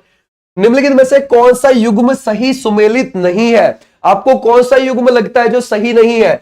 कोटा चंबल, या फिर आप लगाओगे भुवनेश्वर महानदी, या फिर आप लगाओगे इसमें से, है ना, जबलपुर नर्मदा, या फिर सूरत तापी? इनमें से कौन सा एक सही नहीं लगता है आपको? जरा बताओ क्या लगाओगे, देखूं मैं क्या लगाओ तुम, है ना, सोच के देखना जो ये गड़बड़ कर रहे हैं, है ना भाई। कोटा बिल्कुल है चंबल के किनारे, समझ गए, बिल्कुल है कोटा। और अगर हम देखें भुवनेश्वर महानदी के किनारे नहीं है, महानदी के किनारे कटक है, कटक, समझ गए भाई, कटक। ओके, भुवनेश्वर नहीं है, भुवनेश्वर उड़ीसा का ही है लेकिन महानदी के किनारे नहीं है, इसको हटा दोगे आप। जबलपुर, बिल्कुल, जबलपुर जिले से नर्मदा होकर जाती है। और अगर आप देखोगे तापी है, ध्यान रखोगे, सूरत के किनारे। तो हमारा कौन सा? बी को हटाओगे तुम। क्या कर रहे थे? ए और सी लगा रहे थे। निम्नलिखित में से किस नदी पर उकाई डैम आपको स्थित लगता है? कौन सी नदी पर है उकाई बांध? जरा बताओ। अगर हम देखें जो उकाई डैम है ना, ये उकाई डैम किस नदी पर बना हुआ है? देखो, हमारे यहां पर एक नदी है, मध्य प्रदेश से निकलती है, मध्य प्रदेश के बैतूल जिले से निकलती है, और यहां पर जगह पड़ती है मुल्तई। ठीक है भाई, बैतूल जिले में, वहीं से सतपुड़ा की पहाड़ियों से निकल रही होती है तापी, और उसके बाद गुजरात में आ जाती है, फिर खंबात की खाड़ी में गिरती है। तो गुजरात में इसी नदी के ऊपर, तापी के ऊपर उकाई डैम बना हुआ है, उकाई डैम। और सूरत इसी के किनारे बसा हुआ है, सूरत। और इस नदी की लंबाई है 724 किलोमीटर। नर्मदा के बाद, नर्मदा वेस्ट की ओर गिरने वाली सबसे पहली लंबी नदी है, और दूसरी लंबी नदी वेस्ट की ओर गिरने वाली तापी ही है। ठीक है भाई, आ जाओ नेक्स्ट पर। बोलता है निम्नलिखित में से कौन सा शहर गंगा के तट पर स्थित नहीं है? मना कर गया लास्ट में, जरा बताओ कौन सा नहीं है? कानपुर, पटना, आगरा या फिर वाराणसी? अगर हम देखें गंगा के किनारे, है ना भाई, गंगा के किनारे अगर हम देखें, गंगा के किनारे आपको कौन सा देखने को मिलेगा? देखो, गंगा के किनारे उत्तराखंड में आपको ऋषिकेश मिल जाएगा, फिर हरिद्वार मिल जाएगा, यूपी में आपको कानपुर आराम से देखने को मिल जाएगा, और प्रयागराज गंगा और यमुना के संगम पर है। फिर अगर आप आगे को चलेंगे तो बनारस गंगा के लेफ्ट पर बसा हुआ है, लेफ्ट पर। फिर आओगे तो पटना आपको देखने को मिल जाएगा बिहार में, भागलपुर आपको देखने को मिल जाएगा बिहार में, मुंगेर आपको देखने को मिल जाएगा बिहार में, और फरक्का, ध्यान रखोगे, वेस्ट बंगाल में देखने को मिल जाएगा गंगा के किनारे। वहां से गंगा दो भाग में बढ़ जाती है, एक भाग बांग्लादेश चला जाता है, वहां पर इसको क्या बोलते हैं? पद्मा। ठीक है भाई, और एक हुगली बनके बंगाल की खाड़ी में जाकर गिर जाता है। ठीक है, तो लेफ्ट पर जो बसा हुआ है वो बनारस है, गंगा के किनारे। गंगा के किनारे बसा हुआ बड़ा शहर कानपुर है। आगरा तो कहीं आया ही नहीं। ठीक है भाई, आगरा तो यमुना के किनारे है। किसके? यमुना के किनारे आपको देखने को मिलेगा। तो ऐसे भी आप ध्यान रखोगे। क्लियर है, शाबाश। आ जाओ नेक्स्ट पर। निम्नलिखित में से कौन सा बांध रावी नदी के तट पर स्थित है? जरा बताओ कौन सा है? अगर हम देखें पोंग, उक्थीन, उकाई या फिर बगलिहार, जरा बताओ क्या लगाओगे इसमें से? सर, रावी नदी, रावी कहां से निकलती है? ये निकलती है हिमाचल प्रदेश से, रोहतांग दर्रा के पास से, रोहतांग दर्रा के पास से ये नदी निकलती है। और निकलने के बाद ये नदी, जैसे ये निकली, निकलने के बाद जम्मू कश्मीर और पंजाब, इन दोनों राज्यों का बॉर्डर बनाती है, हिमाचल प्रदेश से आ रही है। ओके, फिर उसके बाद ये पाकिस्तान चली जाती है, और पाकिस्तान में चिनाब से मिल जाती है। किससे? चिनाब से मिल जाती है रावी, और इसके ऊपर थीन डैम आपको मिल जाएगा। कौन सा है? Thein dam is right answer. Clear हो जाएगा, शाबाश। अजो भाई नेक्स्ट पर। निम्नलिखित कथनों पर विचार कीजिए। चलो देखते हैं भाई। रणजीत सागर बांध व्यास नदी के ऊपर है क्या? ओके। हीराकुड बांध दामोदर नदी पर है क्या? या फिर अगर हम देखें जलाशय गांधी सागर चंबल नदी पर आपको लगता है। चलो देखते हैं इनमें से कौन सा, 1 और 2 सही है, 2 और 3 सही है, ओनली 3 या फिर 1 और 3 सही है, कौन सा एक इसमें से लगेगा, जरा देखे इसमें से क्या लगाओ तुम, है ना। शाबाश, 2 3 नहीं है भाई, अनीश गड़बड़ हो जानी, है ना, देसी बालक गड़बड़ हो जानी। रंजीत सागर डैम इस पे क्यों देखने को मिल जाएगा, रंजीत सागर है रावी पर, है ना भाई, ध्यान रखो रावी पर। हीराकुड है कहां पर, है ना भाई, महानदी पर। और ये गांधी सागर बिल्कुल है ना भाई, मध्य प्रदेश में चंबल पर। Only 3 is the right answer, only 3, ठीक है भाई, 1 और 3 भी नहीं है है ना, सिर्फ ओनली 3 ही ठीक है, ठीक है भाई, ध्यान रखोगे, एक ही ठीक है, ओनली 3। आ जाओ नेक्स्ट पर।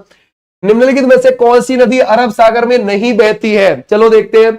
अरब सागर में नहीं जाती, तो वो अरब सागर में ना जा रही होगी तो सीधी बात है वो बंगाल की खाड़ी की ओर जा रही होगी। चलो देखते हैं, इधर है हमारा अरब सागर, राइट बात है, और इधर है हमारी बंगाल की खाड़ी।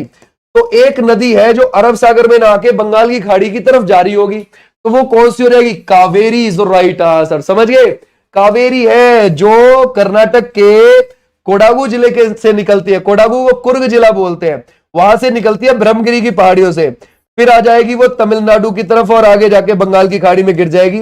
लगभग 800 किलोमीटर उसकी लंबाई है, ठीक है भाई। वो आते और जाते दोनों तरफ के मॉनसून से पानी लेती है, ठीक है भाई, क्लियर हो जाएगा। नर्मदा, पेरियार, तापी, जुआरी, मंडोवी, ये सब इधर गिरती हैं, ठीक है भाई, अरब सागर की तरफ। बोलता है हीराकुड बांध दुनिया में सबसे लंबे बांधों में से एक है, ये किस नदी पर है, इसकी लंबाई इतनी है 25.8 किलोमीटर। ये गोदावरी, महानदी, तुंगभद्रा या फिर आप लगाओगे ब्रह्मपुत्र, ये किस पर है जरा बताइए। शाबाश, बहुत अच्छे। हम किसकी बात कर रहे हैं, हीराकुड डैम की बात कर रहे हैं, हीराकुड डैम की बात कर रहे हैं। हीराकुड डैम आपको देखने को मिलेगा महानदी पर और इसकी लंबाई 25.8 किलोमीटर है और ये आपको देखने को मिल जाएगा उड़ीसा में। कहां पर है, उड़ीसा में आपको देखने को मिलेगा। तो हमारा राइट आंसर है, महानदी की लंबाई 851 किलोमीटर है और कहां से निकलती है ये निकलती है छत्तीसगढ़ के धमतरी जिले से, सिहवा की पहाड़ियों से। कौन से जिले से, धमतरी जिले से। धमतरी जिले में सिहवा पहाड़ियां है, वहां से निकलती है। उसके बाद ये जाती है कहां पर, उसके बाद ये जाती है उड़ीसा की तरफ और जाके बंगाल की खाड़ी में गिर जाती है। ओके, आ जाओ नेक्स्ट पर। निम्नलिखित में से कौन सा गलत तरीके से मेल खाता है, ओके, कोई एक है जो गलत तरीके से मेल खाता है, ठीक है भाई। आ जाओ नेक्स्ट पर। अगर हम देखें हीराकुड महानदी या फिर आप लगाओगे पोचमपेड़, गोदावरी या फिर आप लगाओगे भाखड़ा नांगल, सतलुज या फिर आप लगाओगे नागार्जुन सागर, कावेरी, कोई एक इसमें से गलत तरीके से मेल खा रहा है, जरा बताओ वो कौन सा खा रहा है। शाबाश, कर सकते हैं ना भाई, ये कौन सा हो जाएगा एक राइट आंसर। शाबाश, बहुत अच्छे कर रहे हैं, ठीक है भाई, डी वाला बिल्कुल है, डी वाले को क्लियर अलग हटा दोगे इसमें से, ठीक है भाई। अगर आप देखोगे नागार्जुन सागर बिल्कुल भी नहीं है कावेरी पर, ये किस पर है, ये तो कृष्णा पर है, ये तो कृष्णा पर है और ये आंध्र प्रदेश और तेलंगाना में है, आंध्र प्रदेश और तेलंगाना में आपको देखने को मिल जाएगा, ठीक है भाई, इन दोनों के बॉर्डर पर आपको देखने को मिल जाएगा, काम खत्म, ठीक है भाई। आ जाओ नेक्स्ट पर। निम्नलिखित में से कौन सा बांध महाराणा प्रताप सागर के नाम से जाना जाता है, कौन सा डैम है जिसको हम जानते हैं, जरा बताओ। कोयना बांध, थीन बांध, पोंग बांध या फिर आप लगाओगे उकाई बांध, जरा बताओ क्या लगाओगे। अगर हम देखें कोयना, ये तो आपको कोयना नदी पर मिल जाएगा, कोयना नदी पर है और ये आपको कहां पर देखने को मिलेगा, महाराष्ट्र में। महाराष्ट्र का सबसे लंबा डैम है, महाराष्ट्र का सबसे लंबा बांध है ये, ठीक है भाई, लंबा डैम है कोयना नदी पर, ठीक है भाई। और कोयना ध्यान रखना कृष्णा की सहायक है, कृष्णा की सहायक है ये नदी, ठीक है। अगर हम देखें इसमें से जो आपको कौन सा है, तो पक्की बात है B is the right answer, yes, याद रखोगे तो हमारा राइट आंसर हो जाएगा। पोंग बांध व्यास नदी पर बना है और कहां बना हुआ है, हिमाचल प्रदेश में। व्यास नदी हिमाचल प्रदेश प्लस पंजाब में बहती है, हिमाचल प्रदेश प्लस पंजाब में बहती है, ठीक है भाई, व्यास नदी, ऐसे आपने ध्यान रखना है। तो हमारा राइट आंसर कौन सा हो जाएगा, पोंग डैम वाले बच्चे, बिल्कुल ठीक है। तो पोंग डैम देखो ऐसा है, ये जो नदी बह रही है ना व्यास, हिमाचल प्रदेश और पंजाब में, सतलुज की सहायक है, सतलुज से जाकर मिल जाती है, कहां पर मिल जाती है, पंजाब में। तो इसके ऊपर हिमाचल प्रदेश वालों ने डैम बनाया, पोंग डैम। पोंग डैम के पीछे जो पानी भरा हुआ है उसको बोलते हैं महाराणा प्रताप सागर, ठीक है भाई, ध्यान रखोगे, ऐसे आपने ध्यान रखना है। आ जाओ भी नेक्स्ट पर। रायघाट बांध आपको किस नदी पर देखने को मिलेगा, ये आपको देखने को मिलेगा चंबल, बेतवा, सतलुज या फिर नर्मदा, कौन सी पर आपको देखने को मिलेगा, है ना भाई, जरा बताओ। ये राय घाट नहीं राजघाट है, ठीक है भाई, ध्यान रखोगे, ये आप राजघाट देखोगे, राजघाट, ठीक है भाई, क्लियर हो जाएगा। राजघाट, राजघाट बांध, जरा बताओ नर्मदा पर है, सतलुज पर है, बेतवा पर है या फिर चंबल पर है, ये कौन सा हो जाएगा? शाबाश, पक्की बात, ये बेतवा पर है और ये मध्य प्रदेश और यूपी के बॉर्डर पर है, इन दोनों के बॉर्डर पर है, ठीक है भाई, क्लियर हो जाएगा। और बेतवा नदी मध्य प्रदेश से निकलती है और यूपी में जाकर, हमीरपुर में जाकर यमुना से मिल जाती है। हमीरपुर से जाकर किससे मिल जाती है? यमुना से। कहां से निकल जाती है ये मध्य प्रदेश में? रायसेन जिले से निकलती है। रायसेन जिले के कुम्हारार गांव से निकलती है। कुम्हारार गांव में है विंध्यन की पहाड़ियां, वहां से ये निकलती है, विंध्यन हिल्स से। ओके भाई, आ जाओ नेक्स्ट पर। बोलता है गांधी सागर बांध निम्नलिखित में से किस नदी पर स्थित है? गांधी सागर डैम आपको किस पर देखने को मिलेगा? जरा बताओ क्या लगाओगे? अगर हम देखें गांधी सागर डैम के बारे में, सर ये कौन सी नदी पर है? देखो भाई, एक चंबल नदी है, चंबल, ये कहां से निकलती है? मध्य प्रदेश से। मध्य प्रदेश में इंदौर पड़ता है, ठीक है भाई, इंदौर में एक तहसील है महू, तो वहां पर है जानपाव की पहाड़ी, तो उन्हीं पहाड़ियों से ये निकलती है, जानपाव हिल्स से। निकलने के बाद ये नदी मध्य प्रदेश में बहती हुई फिर राजस्थान चल जाएगी, फिर वापस मध्य प्रदेश, फिर यूपी में जाकर ये यमुना में मिल जाती है ना भाई, ध्यान रखोगे, इटावा के पास जाकर ये यमुना में मिल जाती है। तो इसी के ऊपर गांधी सागर बांध है मध्य प्रदेश में। ओके, इसी नदी के ऊपर है ना राणा प्रताप सागर और जवाहर सागर, ये दोनों डैम मिल जाएंगे और ये मिलेंगे राजस्थान में, ठीक है भाई। तो हमारा राइट आंसर कौन सा हो जाएगा? चंबल।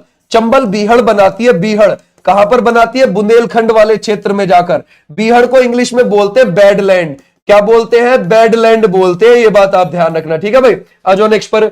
भाखड़ा नांगल बांध ये किस नदी पर आपको स्थित लगता है? जरा बताओ, भाखड़ा नांगल डैम आपको कहां पर देखने को मिलेगा? देखो, जैसे मान के चलो भाई, हमारा हिमाचल प्रदेश है ना, ये है हमारा हिमाचल प्रदेश, सतलुज नदी आ रही है तिब्बत से निकल के, तिब्बत में राकसताल झील से आ रही है ना भाई, राकसताल झील से तिब्बत से आ रही है।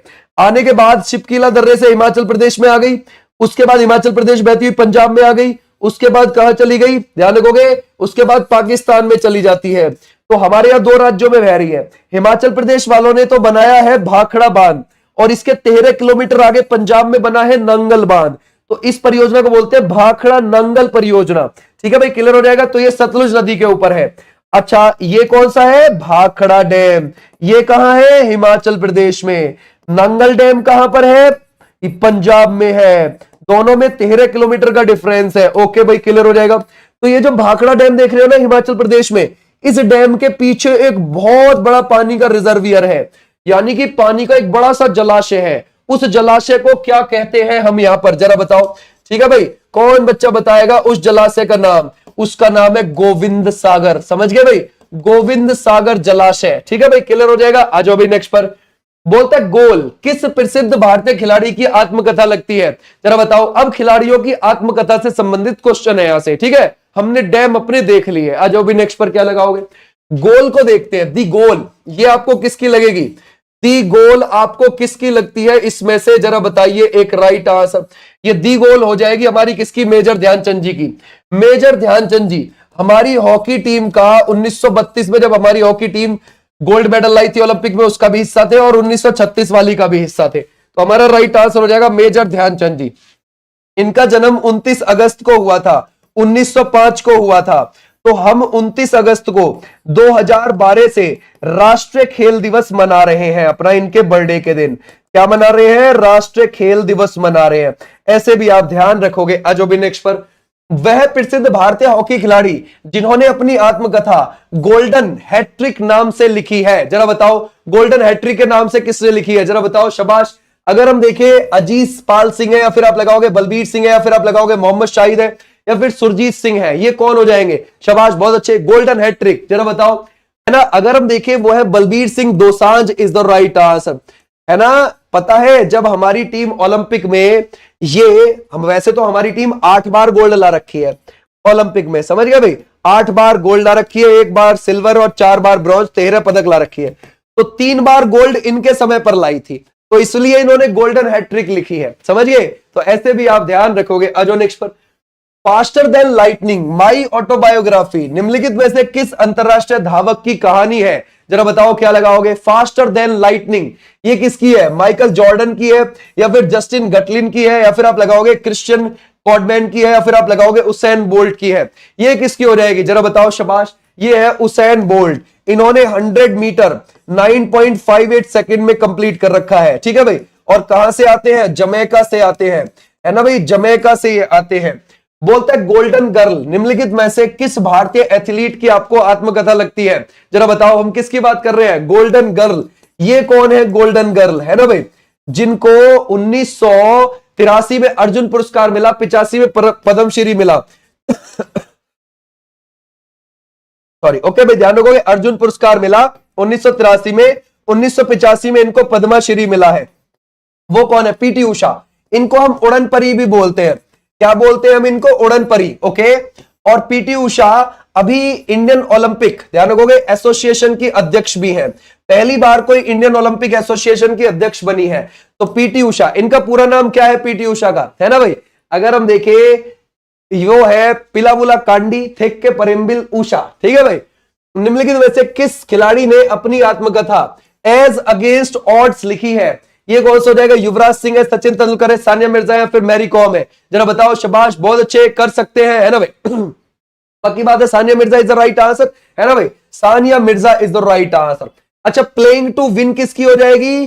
प्लेइंग टू विन ये किसकी हो जाएगी? जरा बताओ, प्लेइंग टू विन ये हो जाएगी साइना नेहवाल की। साइना नेहवाल की हो जाएगी ये, है ना भाई, साइना नेहवाल की। ऐसे भी आप ध्यान रखोगे। अजो नेक्स्ट पर बोलता है my best game of chess, ये किस शतरंज खिलाड़ी की प्रसिद्ध पुस्तक है? जरा बताओ क्या लगाओगे इसमें से? अगर हम देखें my best game of chess, ये किस शतरंज खिलाड़ी की प्रसिद्ध आपको पुस्तक लगती है? जरा बताओ। शाबाश, बहुत अच्छे। उनको 1985 में अर्जुन पुरस्कार मिला है ना भाई, अर्जुन पुरस्कार मिला है। 1987 में उन्हें पद्मश्री पुरस्कार से नवाजा गया। समझ गए भाई, क्लियर हो जाएगा। साल 2000 में उन्हें पद्म भूषण मिला और उन्हें साल 2007 में पद्म विभूषण मिला और 1988 में वो भारत के पहले ग्रैंड मास्टर बने थे चेस में, है ना भाई, ग्रैंड मास्टर। और 1992 में उनको पहला खेल रत्न पुरस्कार भी मिला था हमारे भारत का, ठीक है भाई। अब जरा बताओ वो कौन है? विश्वनाथ आनंद हो जाएंगे। देख रहे हो कितने सारे अवार्ड उनको मिले हुए हैं, ठीक है, तो ऐसे भी आप ध्यान रखोगे। आज नेक्स्ट पर बोलते हैं किस क्रिकेट खिलाड़ी की आत्मकथा का शीर्षक 281 एंड बियॉन्ड है? जरा बताओ क्या लगाओगे? शाबाश, बहुत अच्छे। वो किसकी हो जाएगी? 281 एंड बियॉन्ड। वीरेंद्र सहवाग है, वीवीएस लक्ष्मण है, अनिल कुंबले, या फिर आप लगाओगे जवागल श्रीनाथ है। ये कौन हो जाएंगे? VVS Laxman is the right answer. Okay भाई, आ जाओ नेक्स्ट पर। बोलता है आइडल्स नामक पुस्तक के लेखक आपको कौन लगते हैं? कपिल देव, सुनील गावस्कर, अजीत वाडेकर, फारूक इंजीनियर हो जाएंगे। कौन हो जाएंगे? जरा बताओ। आइडल्स ये किसकी है भाई? टेस्ट में जिसने सबसे पहले 10,000 रन कंप्लीट करे थे, पहले खिलाड़ी थे वो टेस्ट में, ठीक है भाई, ध्यान रखोगे। अब जरा बताइए क्या लगाओगे? तो वो कौन हो जाएंगे? Sunil Gavaskar is the right answer. Sunny days भी इन्हीं की हो जाएगी। अगर आप देखोगे सनी डेज, ये भी इन्हीं की हो जाएगी, सनी डेज। ओके, क्लियर हो जाएगा। शाबाश, बहुत अच्छे। अजो नेक्स्ट पर बोलता है प्लेइंग टू विन नामक आत्मकथात्मक निम्नलिखित में से किस भारतीय खिलाड़ी ने लिखी हुई है? जरा बताओ ये कौन है भाई? वो वही है जिन्होंने 2012 के लंदन ओलंपिक में ब्रॉन्ज मेडल जीता है। किसमें? वो जीता है बैडमिंटन में। अब जरा बताइए हमारा राइट आंसर कौन सा रहेगा? साइना नेहवाल, हरियाणा से बिलोंग करती है। ओके भाई, आ जाओ नेक्स्ट पर। बोलते हैं किसकी आत्मकथात्मक का शीर्षक सनी डेज है? अभी हमने देखा आइडल्स जिसकी है उसी की सनी डेज है, तो वो कौन हो जाएंगे इसमें से? वो हो जाएंगे इसमें से Sunil Gavaskar is the right answer. Okay भाई, ध्यान रखोगे, सुनील गावस्कर। आ जाओ नेक्स्ट पर। क्रिकेट से संबंधित प्रसिद्ध पुस्तक क्रिकेट माई स्टाइल, ये जरा बताओ इसके लेखक कौन है? क्रिकेट माई स्टाइल ये कौन सा हो जाएगा? शाबाश, बहुत अच्छे, कर सकते हैं ना भाई। ये कौन सा है जिसकी है ये? क्या हम साइना नेहवाल लगाएंगे या फिर आप लगाएंगे कपिल देव या फिर आप लगाओगे संदीप पाटिल या फिर विवियन रिसर्च है? क्रिकेट माई स्टाइल आपको किसकी लगती है? शाबाश, बहुत अच्छे, कई सारे बच्चे बिल्कुल ठीक है ना भाई, गड़बड़ करते हो, है ना भाई। क्रिकेट माई स्टाइल पूछा है आपसे, समझ गए भाई, ये पूछा है क्रिकेट माई स्टाइल, ठीक है भाई, क्लियर हो जाएगा इसके बारे में। अब जरा बताओ तो हमारा राइट आंसर कौन सा रहेगा? Kapil Dev is the right answer. Okay भाई, आ जाओ नेक्स्ट पर। बोलता है किस भारतीय क्रिकेट खिलाड़ी में वनडे वंडर्स नामक पुस्तक ये लिखी है? जरा बताओ, वनडे वंडर्स ये किसने लिखी है? क्या सुनील गावस्कर ने लिखी है, रवि शास्त्री है, कपिल देव है, या फिर सचिन तेंदुलकर हो जाएंगे? जरा बताओ। जिसकी आइडल्स है ना, जिसकी सनी डेज है, उन्हीं की है ये भी, ठीक है भाई, ध्यान रखोगे। अगर हम देखें सनी डेज, ये भी आप ध्यान रखना, one day wonders, okay, one day wonders है ना भाई, ध्यान रखोगे, ये भी इन्हीं की हो जाएगी। तो हमारा राइट आंसर क्या हो जाएगा, ये वाले बच्चे, बिल्कुल ठीक है। बोलता है किस खिलाड़ी की आत्मकथात्मक का नाम प्लेइंग इट माई वे है, जरा बताओ क्या लगाओगे। प्लेइंग इट माई वे है, Sachin Tendulkar is the right answer. Okay, आ जाओ नेक्स्ट पर। बोलता है इम्परफेक्ट, ये आपको किसकी आत्मकथा लगती है, जरा बताइए, शाबाश। इम्परफेक्ट ये कौन हो जाएंगे, क्या आप लगाओगे, राहुल द्रविड़, संजय मांजरेकर, रवि शास्त्री, मिल्खा सिंह, ये कौन सा हो जाएगा। इम्परफेक्ट के लिए आप किसको देखोगे, तो हमारा राइट आंसर है Sanjay Manjrekar is right answer. Clear हो जाएगा, संजय मांजरेकर वाले बच्चे, बिल्कुल बिल्कुल ठीक है। बोलता है निम्नलिखित में से कौन सी पुस्तक मिताली राज की आत्मकथात्मक है, जरा बताओ क्या लगाओगे, है ना भाई। अगर हम देखें वो कौन सा है, वन मोर ओवर, या फिर आप लगाओगे all right all round view, या फिर आप लगाओगे नो हेलिंग बैक, या फिर आप लगाओगे अनगार्डेड, ये कौन सी हो जाएगी, वो है unguarded is the right answer. इन्होंने 1999 में अपना पहला मैच खेला था आयरलैंड के खिलाफ, और इन्होंने सेंचुरी लगाई थी उसमें, और इन्होंने आखिरी मैच 2022 में साउथ अफ्रीका के अगेंस्ट खेला, है ना। इनकी बायोपिक का नाम है शाबाश मिठू, ठीक है भाई, क्लियर हो जाएगा। आ जाओ नेक्स्ट पर। बोलते हैं निम्नलिखित में से कौन सी पुस्तक पेशेवर बॉक्सर माइक टाइसन की आत्मकथात्मक है, जरा बताओ। माइक टाइसन की आत्मकथा तक, है ना भाई, जरा बताओ क्या लगाओगे। अगर हम देखें गेम चेंजर है, अनडिस्प्यूटेड ट्रुथ, माई ऑटोबायोग्राफी है, या फिर आप लगाओगे वाइड एंगल, या फिर आप लगाओगे इस पे से स्ट्रेट फ्रॉम द हार्ट, ये कौन सी हो जाएगी, B is the right answer. Okay भाई, बी वाले बच्चे बिल्कुल ठीक। इनमें से कौन सी टेनिस खिलाड़ी, है ना भाई, अनस्टॉपेबल माई लाइफ सो फार नामक जो पुस्तक है, ये किसने लिखी है। मारिया शारापोवा है, सेरेना विलियम्स है, वीनस विलियम्स है, या फिर आप लगाओगे इसमें से, है ना, सानिया मिर्जा है, ये कौन है, जरा बताओ क्या लगाओगे, है ना। रूस की खिलाड़ी है वो, जो भी है, जरा बताओ कौन है, कहा की है वो, रूस की खिलाड़ी हो जाएंगी, रूस की खिलाड़ी। तो हमारा राइट आंसर हो जाएगा मारिया शारापोवा वाले बच्चे, बिल्कुल ठीक है। ओके, क्लियर हो जाएगा, शाबाश, बहुत अच्छे। प्रसिद्ध भारतीय क्रिकेटर युवराज सिंह की आत्मकथा, इसका क्या नाम है, जरा बताओ। युवराज सिंह की हम देख रहे हैं, शाबाश, बहुत अच्छे। अच्छा, अनब्रेकेबल किसकी हो जाएगी, अनब्रेकेबल हो जाएगी मैरी कॉम की। ओके, ध्यान रखोगे, मैरी कॉम की। और ये जो है युवराज सिंह की, वो कौन सी, the test of my life हो जाएगी। The race of my life Milkha Singh की हो जाएगी, ठीक है भाई। The race of my life किसकी हो जाएगी, मिल्खा सिंह की हो जाएगी, मिल्खा सिंह की। Wings of fire APJ Abdul Kalam sahab की हो जाएगी, ये भी आप ध्यान रखोगे। स्ट्रेट फ्रॉम द हार्ट ये हो जाएगी कपिल देव की। ओके भाई, ये किसकी हो जाएगी, कपिल देव की। अजो भी नेक्स्ट पर। ओके, अब अगले आते हैं, अब त्योहार से संबंधित देखते हैं, ठीक है भाई, है ना भाई, ध्यान रखोगे। अगर हम देखते हैं निम्नलिखित में से किसे गणेश चतुर्थी को सार्वजनिक त्योहार के रूप में शुरू करने का श्रेय दिया जाता है। गणेश चतुर्थी 1893 में किसने बड़े लेवल पर मनानी शुरू करी थी। उसके बाद 1895 में शिवाजी महोत्सव मनाना शुरू करा था छत्रपति शिवाजी महाराज की याद में। तो वो कौन हो जाएंगे, Bal Gangadhar Tilak is the right answer. कौन हो जाएंगे, Bal Gangadhar Tilak is the right answer. Clear हो जाएगा, शाबाश, बहुत बहुत बढ़िया। आ जाओ नेक्स्ट पर। कौन सा त्योहार अन्य तीन से अलग समय पर मनाया जाता है, कौन सा मनाया जाता है, जरा बताओ। अन्य तीन से अलग समय पर मना रहे हो आप उसे। ओके, चलो देखते हैं, क्या आप लगाओगे संक्रांति है, उगादी है, लोहड़ी है, या फिर आप लगाओगे पोंगल है। इसमें से कौन सा लगता है आपको, है ना भाई, शाबाश, बहुत अच्छे।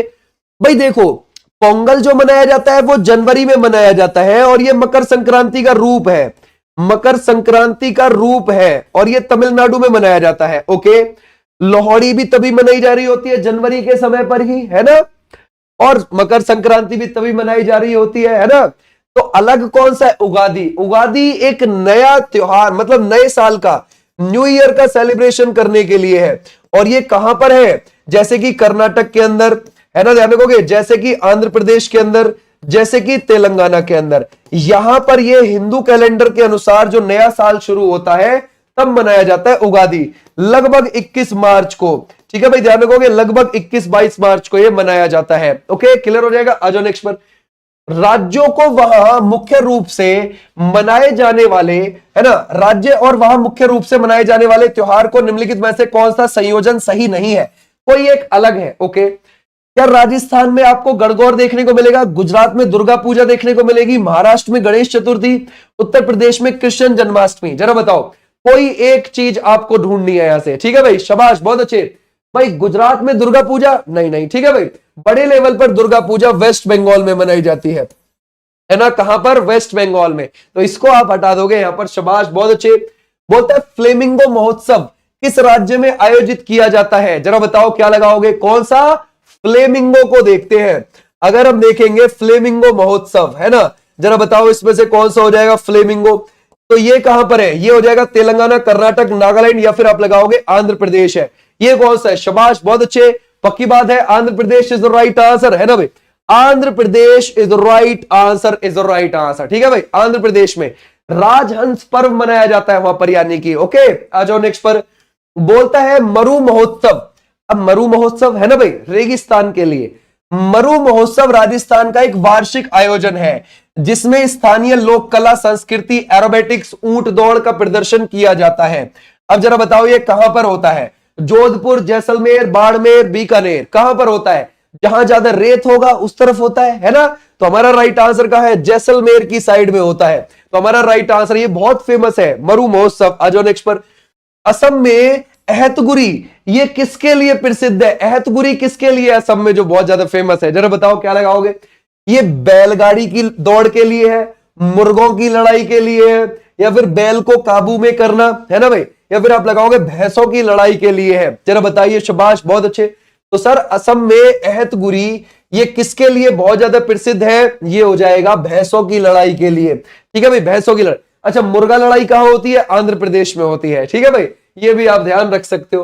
बोलता है कौन सा शहर हर साल फरवरी में काला घोड़ा महोत्सव का आयोजन करता है? वो कौन सा करता है? मुंबई, जयपुर, या फिर आप लगाओगे कोलकाता या फिर बेंगलुरु। ये कौन सा करता है? काला घोड़ा फेस्टिवल। जरा बताओ क्या लगाओगे? तो अगर हम देखें काला घोड़ा फेस्टिवल, अगर हम देखें हमारा राइट आंसर हो जाएगा, ये मनाया जाता है मुंबई में। ठीक है भाई, ध्यान रखोगे मुंबई में। बाण गंगा महोत्सव भी वहीं पर मनाया जाता है। अगर हम देखें बाण गंगा महोत्सव, ये भी वहीं पर होता है। क्लियर हो जाएगा? आ जाओ भाई नेक्स्ट पर। बोलता है कंबाला एक पारंपरिक भैंस दौड़ है जो किस राज्य में आयोजित किया जाता है? कंबाला, जरा बताओ, शाबाश, बहुत अच्छे। अगर हम देखें कर्नाटक में, या फिर आप लगाओगे तमिलनाडु, या फिर तेलंगाना, या फिर केरल। एक धान का खेत होता है ना भाई, जिसमें धान लगने वाला होता है और उसमें पानी भर दिया जाता है खेत में, और उसके बाद उसमें दौड़ होती है। और ये कहां पर है? कर्नाटक के अंदर है। ठीक है भाई, Karnataka is the right answer. आ जाओ नेक्स्ट पर। होली का त्योहार कब पड़ता है? जरा बताओ क्या लगाओगे? ये अमावस्या का दिन पड़ता है, या फिर पूर्णिमा दिवस, या फिर आप लगाओगे पूर्णिमा के एक दिन पहले, या फिर अमावस्या के एक दिन बाद? जरा बताओ होली का जो त्योहार है ये कब आता है लगभग, है ना भाई? ये आता है फागुन की पूर्णिमा पर, है ना? फागुन की पूर्णिमा पर आता है, फागुन की पूर्णिमा पर। तो हमारा राइट आंसर कौन सा हो जाएगा? बी वाले बच्चे, बिल्कुल बिल्कुल ठीक है, समझ गए। अच्छा, अगर आपसे पूछे दिवाली कब आती है? दिवाली तो आप बोलोगे कार्तिक महीने पर, कार्तिक की अमावस्या पर। ठीक है भाई, ध्यान रखोगे, कार्तिक की अमावस्या पर आती है। आ जाओ भाई नेक्स्ट पर।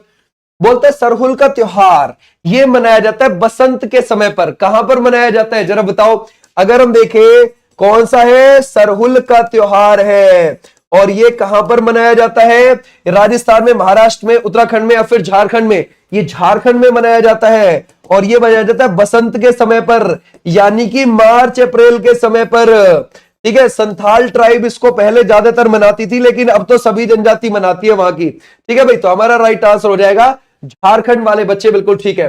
कौन सा राज्य वार्षिक सूरजकुंड शिल्प मेले की मेजबानी करता है? ठीक है भाई, देखो जो बच्चे जीडी की तैयारी कर रहे हैं, समझ गए, जीडी की तैयारी कर रहे हैं, जीडी के लिए मैं अगले संडे, समझ गए, अगले जो इससे अगला वाला आएगा उस दिन रात को क्लास लगाऊंगा। ओके भाई, जीडी के लिए जीएस की आपकी क्लास। ओके, क्लियर है? तो उसके लिए रेडी रहना। लेकिन अभी आप लोग, है ना, अभी ये जो दिल्ली पुलिस वाली क्लास चल रही है इसी में ही जीडी वाले बच्चे अपनी प्रिपरेशन करते रहे अच्छे से, समझ गए? तो आप लगातार पहले से ही बहुत सारी चीजों को तैयार करके लेकर चलोगे, समझ गए? यानी कि तुमको एक बेहतर कंटेंट पहले से ही पढ़ने की हैबिट रहेगी। आप पुराने ओल्ड क्वेश्चंस की तरफ इतना मत जाना, क्योंकि अब सारी चीजें चेंज हो चुकी है, तो आपको चेंज के हिसाब से ही पढ़ना है।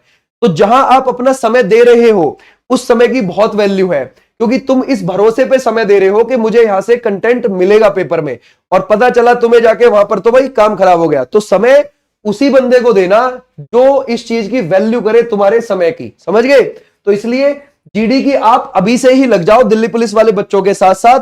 तो तुम्हारी जैसे ही जीडी की भी क्लास होगी शुरू 01 से, फिर तुम्हारा बहुत सारा पहले से ही पैक मिलेगा, अच्छा खासा तैयार हुआ है मिलेगा दिल्ली पुलिस वाले बच्चों के साथ। ओके, चलो, तो हमारा राइट आंसर कौन सा हो जाएगा? कौन सा एक सूरजकुंड शिल्प मेला भाई हर साल फरवरी में लगता है, और कहां लगता है? ये हरियाणा में लगता है। तो हमारा राइट आंसर हो जाएगा हरियाणा।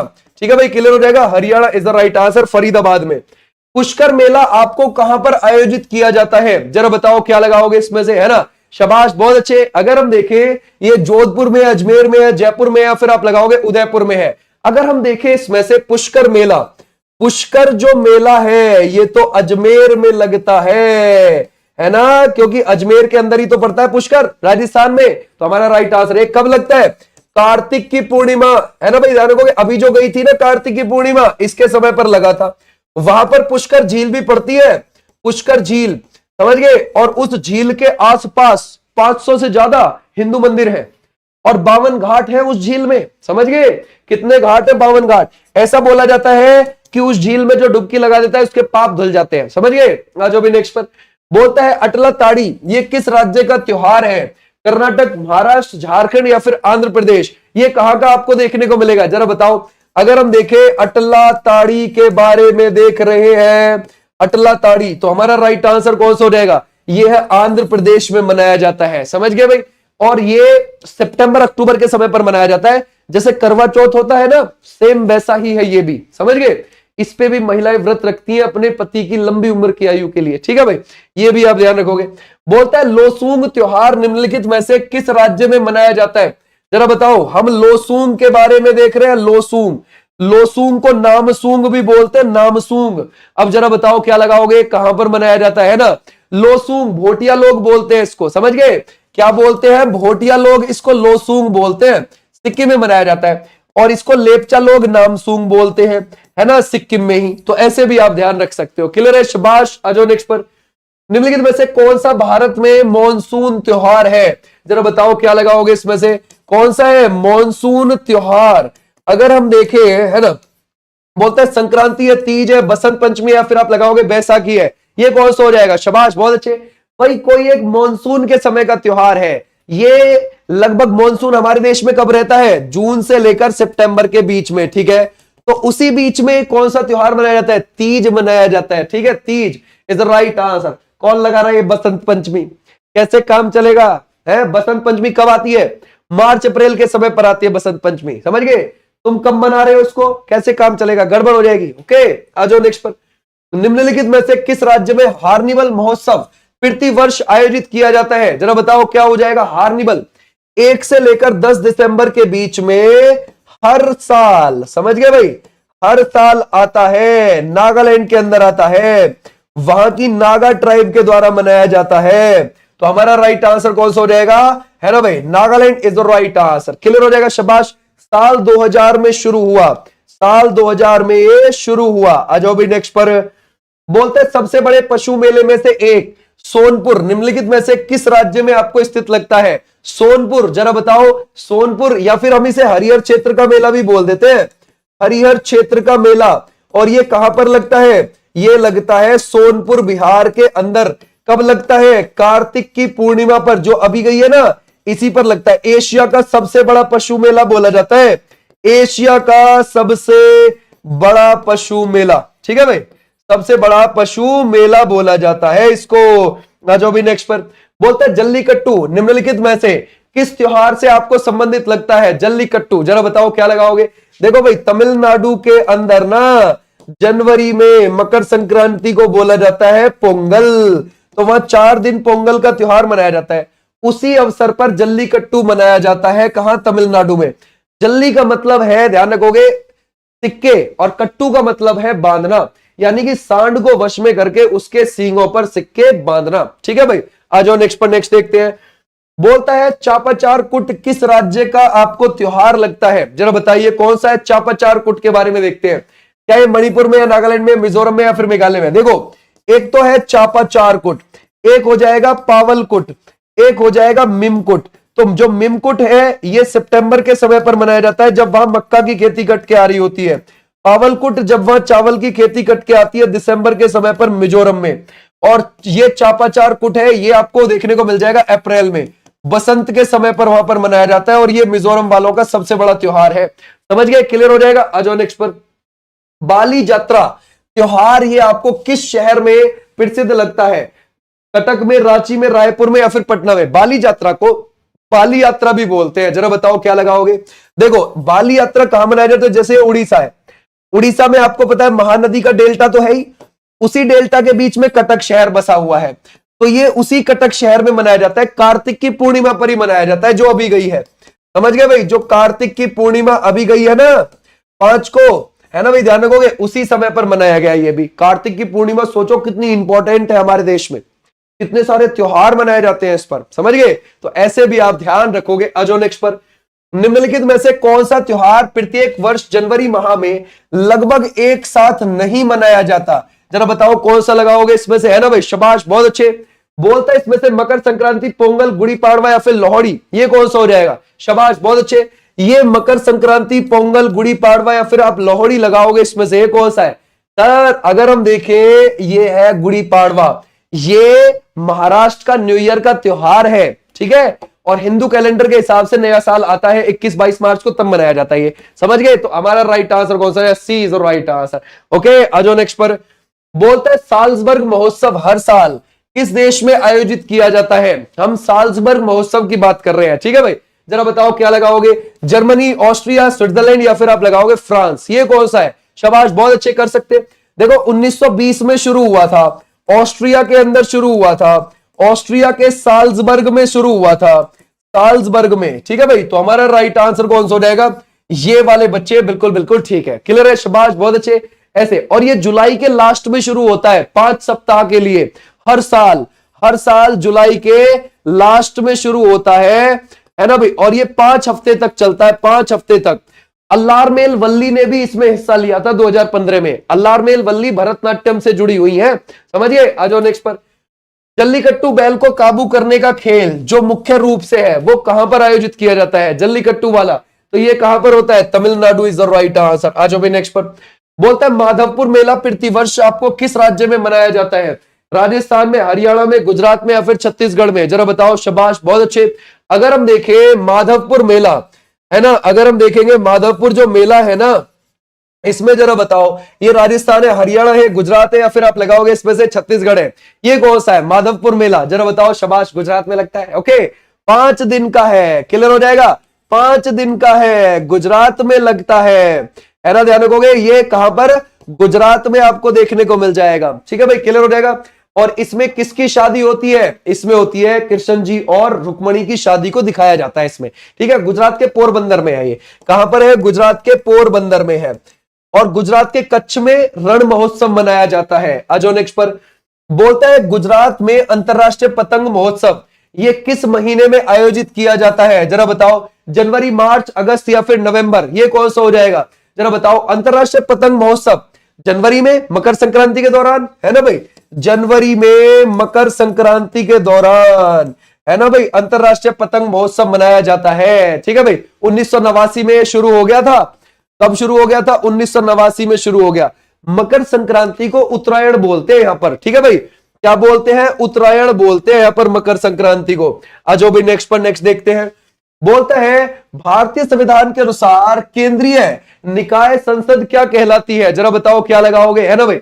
अगर हम देखें हमारी जो केंद्र की संसद है उसको हम क्या बोलते हैं, जरा बताना। उसको हम न्यायिक बोलते हैं, कार्यकारी, विधायिका, या फिर आप लगाओगे न्यायिक और विधायिकी दोनों बोलते हैं हम उसको, ठीक है। देखते हैं हमारी जो संसद है, संसद में हमारी लोकसभा, राज्यसभा, प्रेसिडेंट, ये आते हैं। संसद आर्टिकल 79 में है, लोकसभा आपको पता है, राज्यसभा 80, लोकसभा 81, प्रेसिडेंट 52 आर्टिकल में। ओके, अब संसद का हिस्सा ये तीनों है, इसको हम क्या बोलते हैं, है ना भाई, जरा बताओ। इसको हम विधायिका बोलते हैं, है ना भाई, ध्यान रखोगे। इसको हम क्या बोलते हैं, विधायिका। कौन सी, राष्ट्रीय विधायिका, यानी कि नेशनल लेवल पर कानून बनाने का कार्य करती है, ठीक है भाई। हम इसको क्या बोलते हैं, राष्ट्रीय विधायिका बोलते हैं, ऐसे आप ध्यान रखोगे, ठीक है भाई। आ जाओ नेक्स्ट पर। बोलता है संसद शब्द ये किसको संदर्भित करता है, संसद का मतलब क्या है, जरा बताओ क्या लगाओगे। राज्यसभा, राज्य विधायिका, लोकसभा, राष्ट्र विधायिका, जरा बताओ ये किस चीज को डिफाइन करता है। अभी हमने देखा जस्ट कि भाई संसद का मतलब क्या है, वो है राष्ट्र विधायिका, ठीक है भाई, ध्यान रखोगे, राष्ट्र विधायिका इज द राइट आंसर। आ जाओ नेक्स्ट पर। भारत में कानून बनाने का अंतिम अधिकार किसके पास होता है, जरा बताओ। बिल्कुल लास्ट का अधिकार किसके पास होता है, है ना भाई। अगर हम देखें कानून बनाने का अधिकार वो किसके पास आपको देखने को मिलेगा, हमारी लोकसभा, हमारी राज्यसभा, हमारा प्रेसिडेंट, संसद इज द राइट आंसर। संसद वाले बच्चे बिल्कुल बिल्कुल ठीक है, शाबाश, बहुत बहुत बढ़िया। अजोबी नेक्स्ट पर, भारत में सर्वोच्च कानून बनाने वाली संस्था कौन सी है, यानी कि सबसे बड़ा कानून बनाने वाली संस्था आपको कौन सी लगेगी, भारतीय संसद है ना भाई, भारतीय संसद। आ जाओ, कितना ही भी घुमा ले उसको हमें याद होना चाहिए। भारतीय संविधान के अधीन विधान की अवशिष्ट शक्तियां किसमें निहित होती हैं, जरा बताओ क्या लगाओगे, विधान की अवशिष्ट शक्तियां ये आपको किसमें होती है, भारतीय संविधान के अधीन विधान की अवशिष्ट शक्तियां आपको किसमें निहित लगती है, क्या संसद में है, यस संसद is the right answer, clear हो जाएगा संसद। आ जाओ भाई नेक्स्ट पर, बोलता है निम्नलिखित में से कौन किसी लोकतांत्रिक देश की सबसे महत्वपूर्ण राजनीतिक संस्था है, किसी भी देश की कौन सी होती है, वो संसद ही होती है, समझ गए भाई, कौन सा हो जाएगा, संसद। आ जाओ नेक्स्ट पर, नेक्स्ट देखते हैं। बोलता है भारतीय संसद आपको कैसी लगती है, हमारी जो पार्लियामेंट है, क्या ये आपको एक सदनीय, द्विसदनीय, त्रिसदनीय, या फिर इनमें से कोई भी नहीं, सदन कितने हैं ये बताओ हमें। तो सदन जी लोकसभा और राज्यसभा 2 है, तो हमारे यहां तो द्विसदनीय मिलती है ना। आ जाओ भी नेक्स्ट पर, भारतीय संसद में कितने सदन है, अब ऐसे घुमा के पूछ ले, कितने ही तरीके से पूछ ले, जब हमने पढ़ रखा है तो गड़बड़ नहीं होगा, ठीक है भाई, क्लियर हो जाएगा। 2, ये कौन है जो 3 लगा रहा है भाई, कैसे चलेगा काम। भारत में 2 सदनों वाली पहली निर्वाचित संसद किस वर्ष अस्तित्व में आई थी, पहली पहली जो हमारी चुनी हुई संसद थी, है ना भाई, जरा बताइए वो कब आई थी, ये 1952 में, तो हमारा राइट आंसर क्या हो जाएगा, 1952 में आई थी अस्तित्व में। अजो नेक्स्ट पर, बोलता है सरकार के संसदीय रूप का विचार कहां से लिया, हमारे यहां पर पार्लियामेंट्री सिस्टम होना चाहिए, हमने कहां से लिया है, वो ब्रिटेन से लिया है। ओके भाई, ध्यान रखोगे, ब्रिटेन से लिया। अजो नेक्स्ट पर, बोलता है भारतीय संसद के भवन को क्या कहा जाता है, हमारी जो संसद का भवन है उसको क्या बोला जाता है, क्या उसे संसद भवन कहा जाता है, लोकसभा भवन बोला जाता है, राज्यसभा भवन बोला जाता है, या फिर सरकार भवन बोला जाता है, जरा बताओ क्या लगाओगे। सर हमारे यहां तो संसद भवन बोलते हैं उसको, है ना भाई, संसद भवन। आ जाओ नेक्स्ट पर, निम्नलिखित में से किसे देश के लोकतंत्र का मंदिर कहा जाता है, किसको कहा जाता है लोकतंत्र का मंदिर, हमारी संसद को बोला जाता है। आ जाओ नेक्स्ट पर, बोलता है भारतीय संसद भवन का डिजाइन किसके द्वारा तैयार किया गया था, हम पुरानी वाली को देख रहे हैं, ठीक है, नई वाली को नहीं देख रहे हैं, जरा बताओ क्या लगाओगे इसमें से। अगर हम देखें पुरानी वाली जो थी वो गोल आकार में थी और उसमें 12 गेट थे, 12 गेट, ठीक है भाई। अब जरा बताओ ये किसने की थी, इसको डिजाइन किसने किया है, शाबाश, बहुत अच्छे, कर सकते हो, है ना भाई, बहुत बहुत बढ़िया।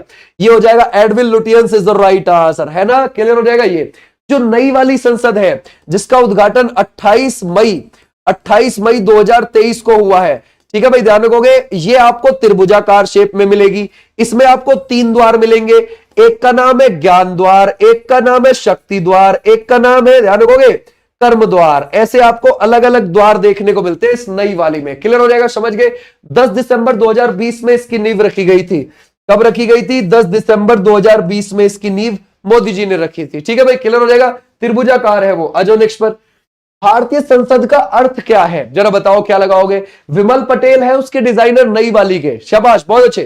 बोलते हैं भारतीय संसद का अर्थ क्या है, संसद मींस क्या, अगर हम देखें राष्ट्रपति, लोकसभा, राज्यसभा, ठीक है भाई, ध्यान रखोगे। आ जाओ नेक्स्ट पर, संविधान के अनुसार भारतीय संसद को कितने हिस्सों में विभाजित किया गया है, हमारे में कितने हिस्से आपको देखने को मिलेंगे, 3, 5, 7 या फिर 11, हमारे में लोकसभा, राज्यसभा और प्रेसिडेंट, संसद 3 भागों में विभाजित है हमारी, ठीक है भाई। आ जाओ नेक्स्ट पर, भारत की संसद में निम्नलिखित शामिल है, कौन कौन सी चीज आपको देखने को मिलेगी, राष्ट्रपति, राज्यसभा और लोकसभा। आ जाओ नेक्स्ट पर, देखो आपने अलग अलग विधानसभा पढ़ी हुई है, प्रेसिडेंट पढ़ा हुआ है, समझ गए, सीएम एंड गवर्नर्स करे हुए हैं, और ऐसी अभी संसद वाला टॉपिक भी तुम्हारे बैठ जाएगा दिमाग में, समझ गए, अलग अलग टॉपिक्स तुम तक पहुंच चुके हैं, अभी जो रह रहे हैं वो बाकी भी पहुंच जाएंगे, तो एक भी टॉपिक से छूट ना जाए, ये ध्यान रख लेना, ठीक है भाई।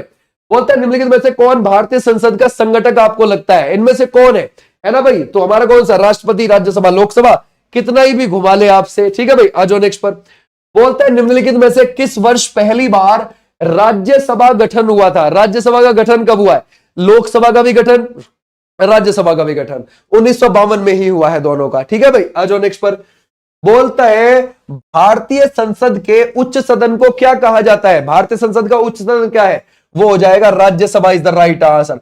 राज्यसभा आपको आर्टिकल किस में देखने को मिलती है? राज्यसभा आपको आर्टिकल 80 में देखने को मिलती है।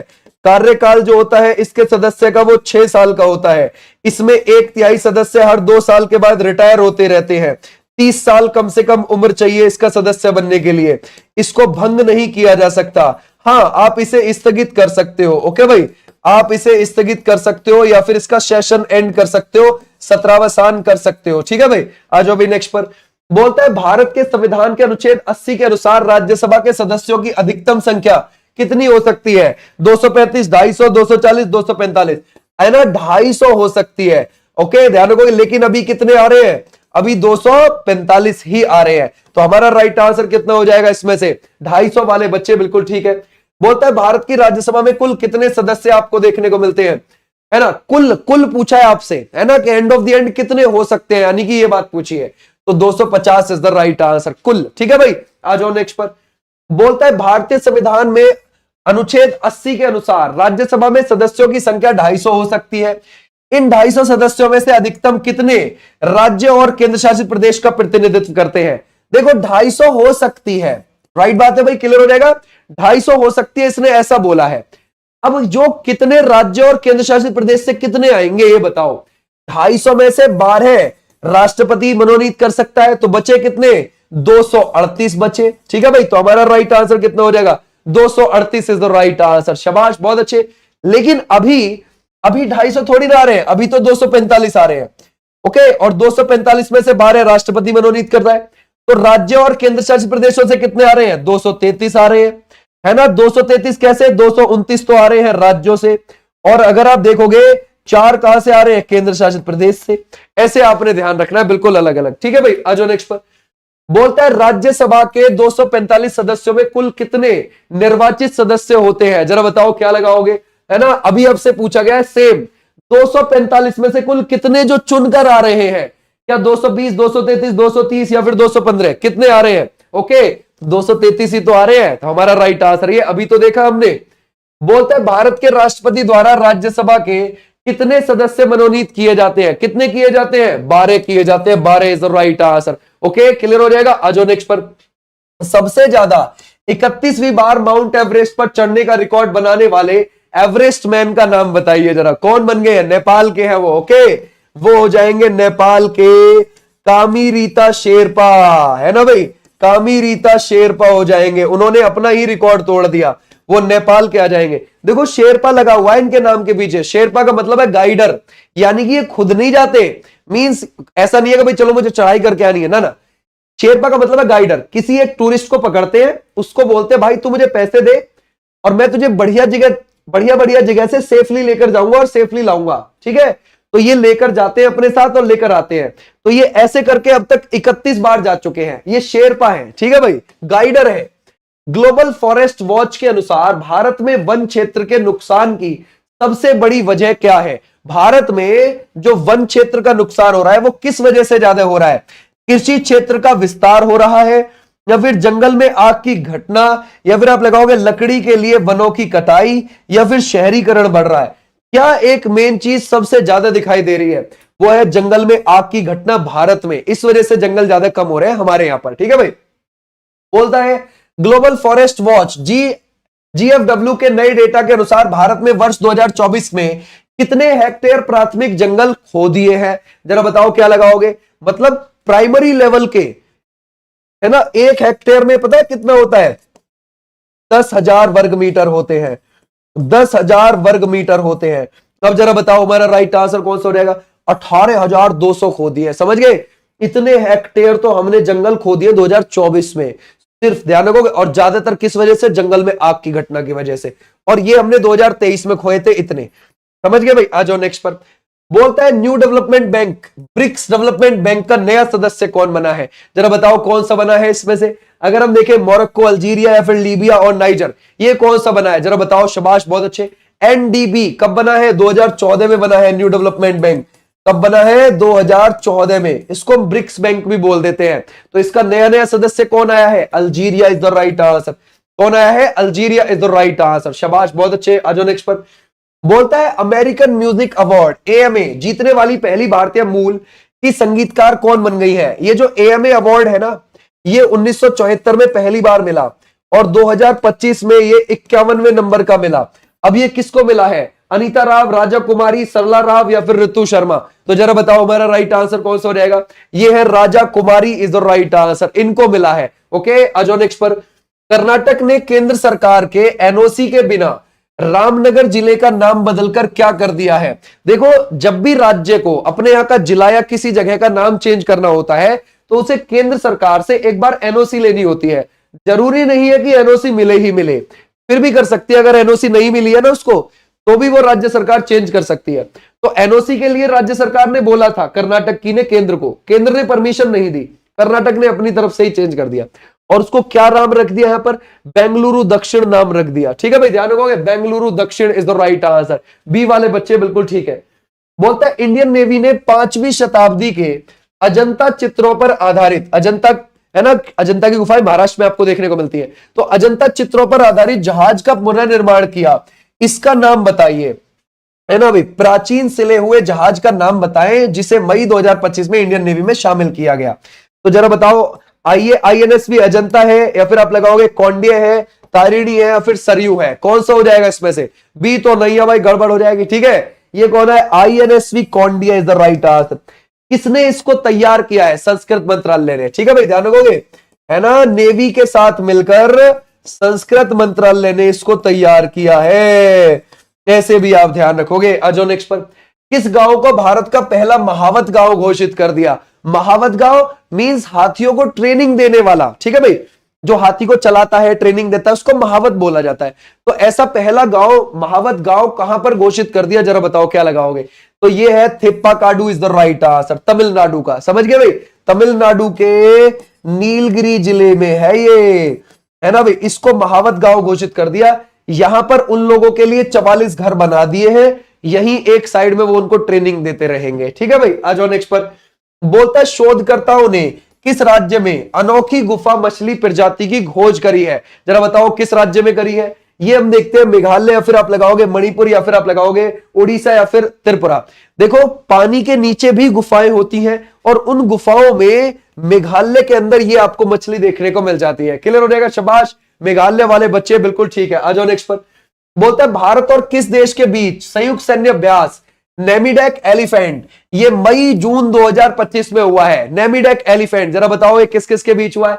ये शुरू हुआ था 31 मई को और ये 13 जून तक चला 2025 में, है ना भाई, 2025 में। अब जरा बताओ, मंगोलिया, जापान, यूएस और फ्रांस। तो हमारा राइट आंसर कौन सा हो जाएगा, मंगोलिया वाले बच्चे, बिल्कुल बिल्कुल ठीक है। कौन सा हो जाएगा, मंगोलिया, मंगोलिया के साथ हुआ है।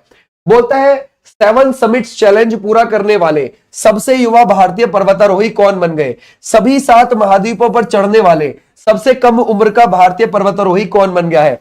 काम्या कार्तिकेयन है या फिर विश्वनाथ कार्तिकेय है, अर्जुन वाजपेयी है, हर्षित सौमित्र है, कौन बन गए हैं, जरा बताओ। शाबाश, बहुत अच्छे। तो हमारा राइट आंसर है Vishwanath Kartikeya Padakanti is the right answer. कौन सा हो जाएगा, बी वाले, ए नहीं है, बी हो जाएगा। ठीक है। एशियन वेटलिफ्टिंग चैंपियनशिप 2026 आयोजन कहां पर होगा, ये जरा बताओ कहां पर होगा। शाबाश, कर सकते हैं।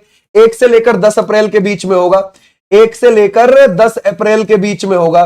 और ये कहां पर होगा, एशियन वेटलिफ्टिंग चैंपियनशिप 2026 का आयोजन ये अहमदाबाद में होगा, अहमदाबाद गुजरात के अंदर। समझ गए, कहां पर होगा, अहमदाबाद गुजरात में। 1982 में दिल्ली में हुआ था। ठीक है भाई, अगर हम देखें 1982 में कहां पर हुआ था, दिल्ली में हुआ था, दिल्ली में। तो ऐसे भी आप ध्यान रख सकते हो। आ जाओ नेक्स्ट पर। बोलता है रोमानिया के नए राष्ट्रपति कौन बन गए हैं। किसकी बात कर रहे हैं हम, रोमानिया की बात कर रहे हैं। जरा बताओ वहां के कौन बने हैं। ये आप लगाओगे इसमें से सिमाना हालेप है या फिर निकोसोर डैन है या फिर आप लगाओगे जॉर्ज एंस्कू है या फिर आप लगाओगे जॉर्ज सिमियन है। तो हमारा राइट आंसर कौन, ये है रोमानिया, यूरोप का देश है। Nicusor Dan is the right answer. Okay भाई, आ जाओ नेक्स्ट पर। बोलता है आईपीएल इतिहास में 300 छक्के लगाने वाले पहले भारतीय कौन बन गए हैं। जरा बताओ, आईपीएल में सबसे ज्यादा सिक्सेस क्रिस गेल के हैं, ठीक है, लेकिन भारतीय कौन बन गए हैं 300 छक्के पर पहुंचने वाले, रोहित शर्मा पहुंच गए हैं। ठीक है भाई, ध्यान रखोगे, रोहित शर्मा।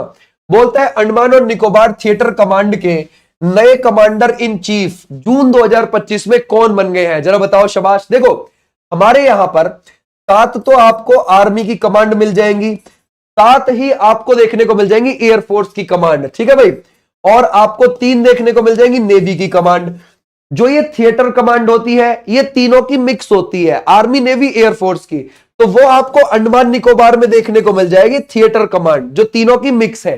तो उस ध्यान रखोगे थिएटर कमांड के हेड कौन बन गए हैं, अब ये बताओ। तो वो बन गए हैं Dinesh Singh Rana is the right answer, है ना, लेफ्टिनेंट जनरल दिनेश सिंह राणा बन गए हैं। आ जाओ नेक्स्ट पर। बोलता है रॉयल चैलेंजर बेंगलुरु ने फाइनल में किस टीम को हराकर आईपीएल 2025 का ट्रॉफी जीत ली है। ये आप मुझे होमवर्क के तौर पर बता दें।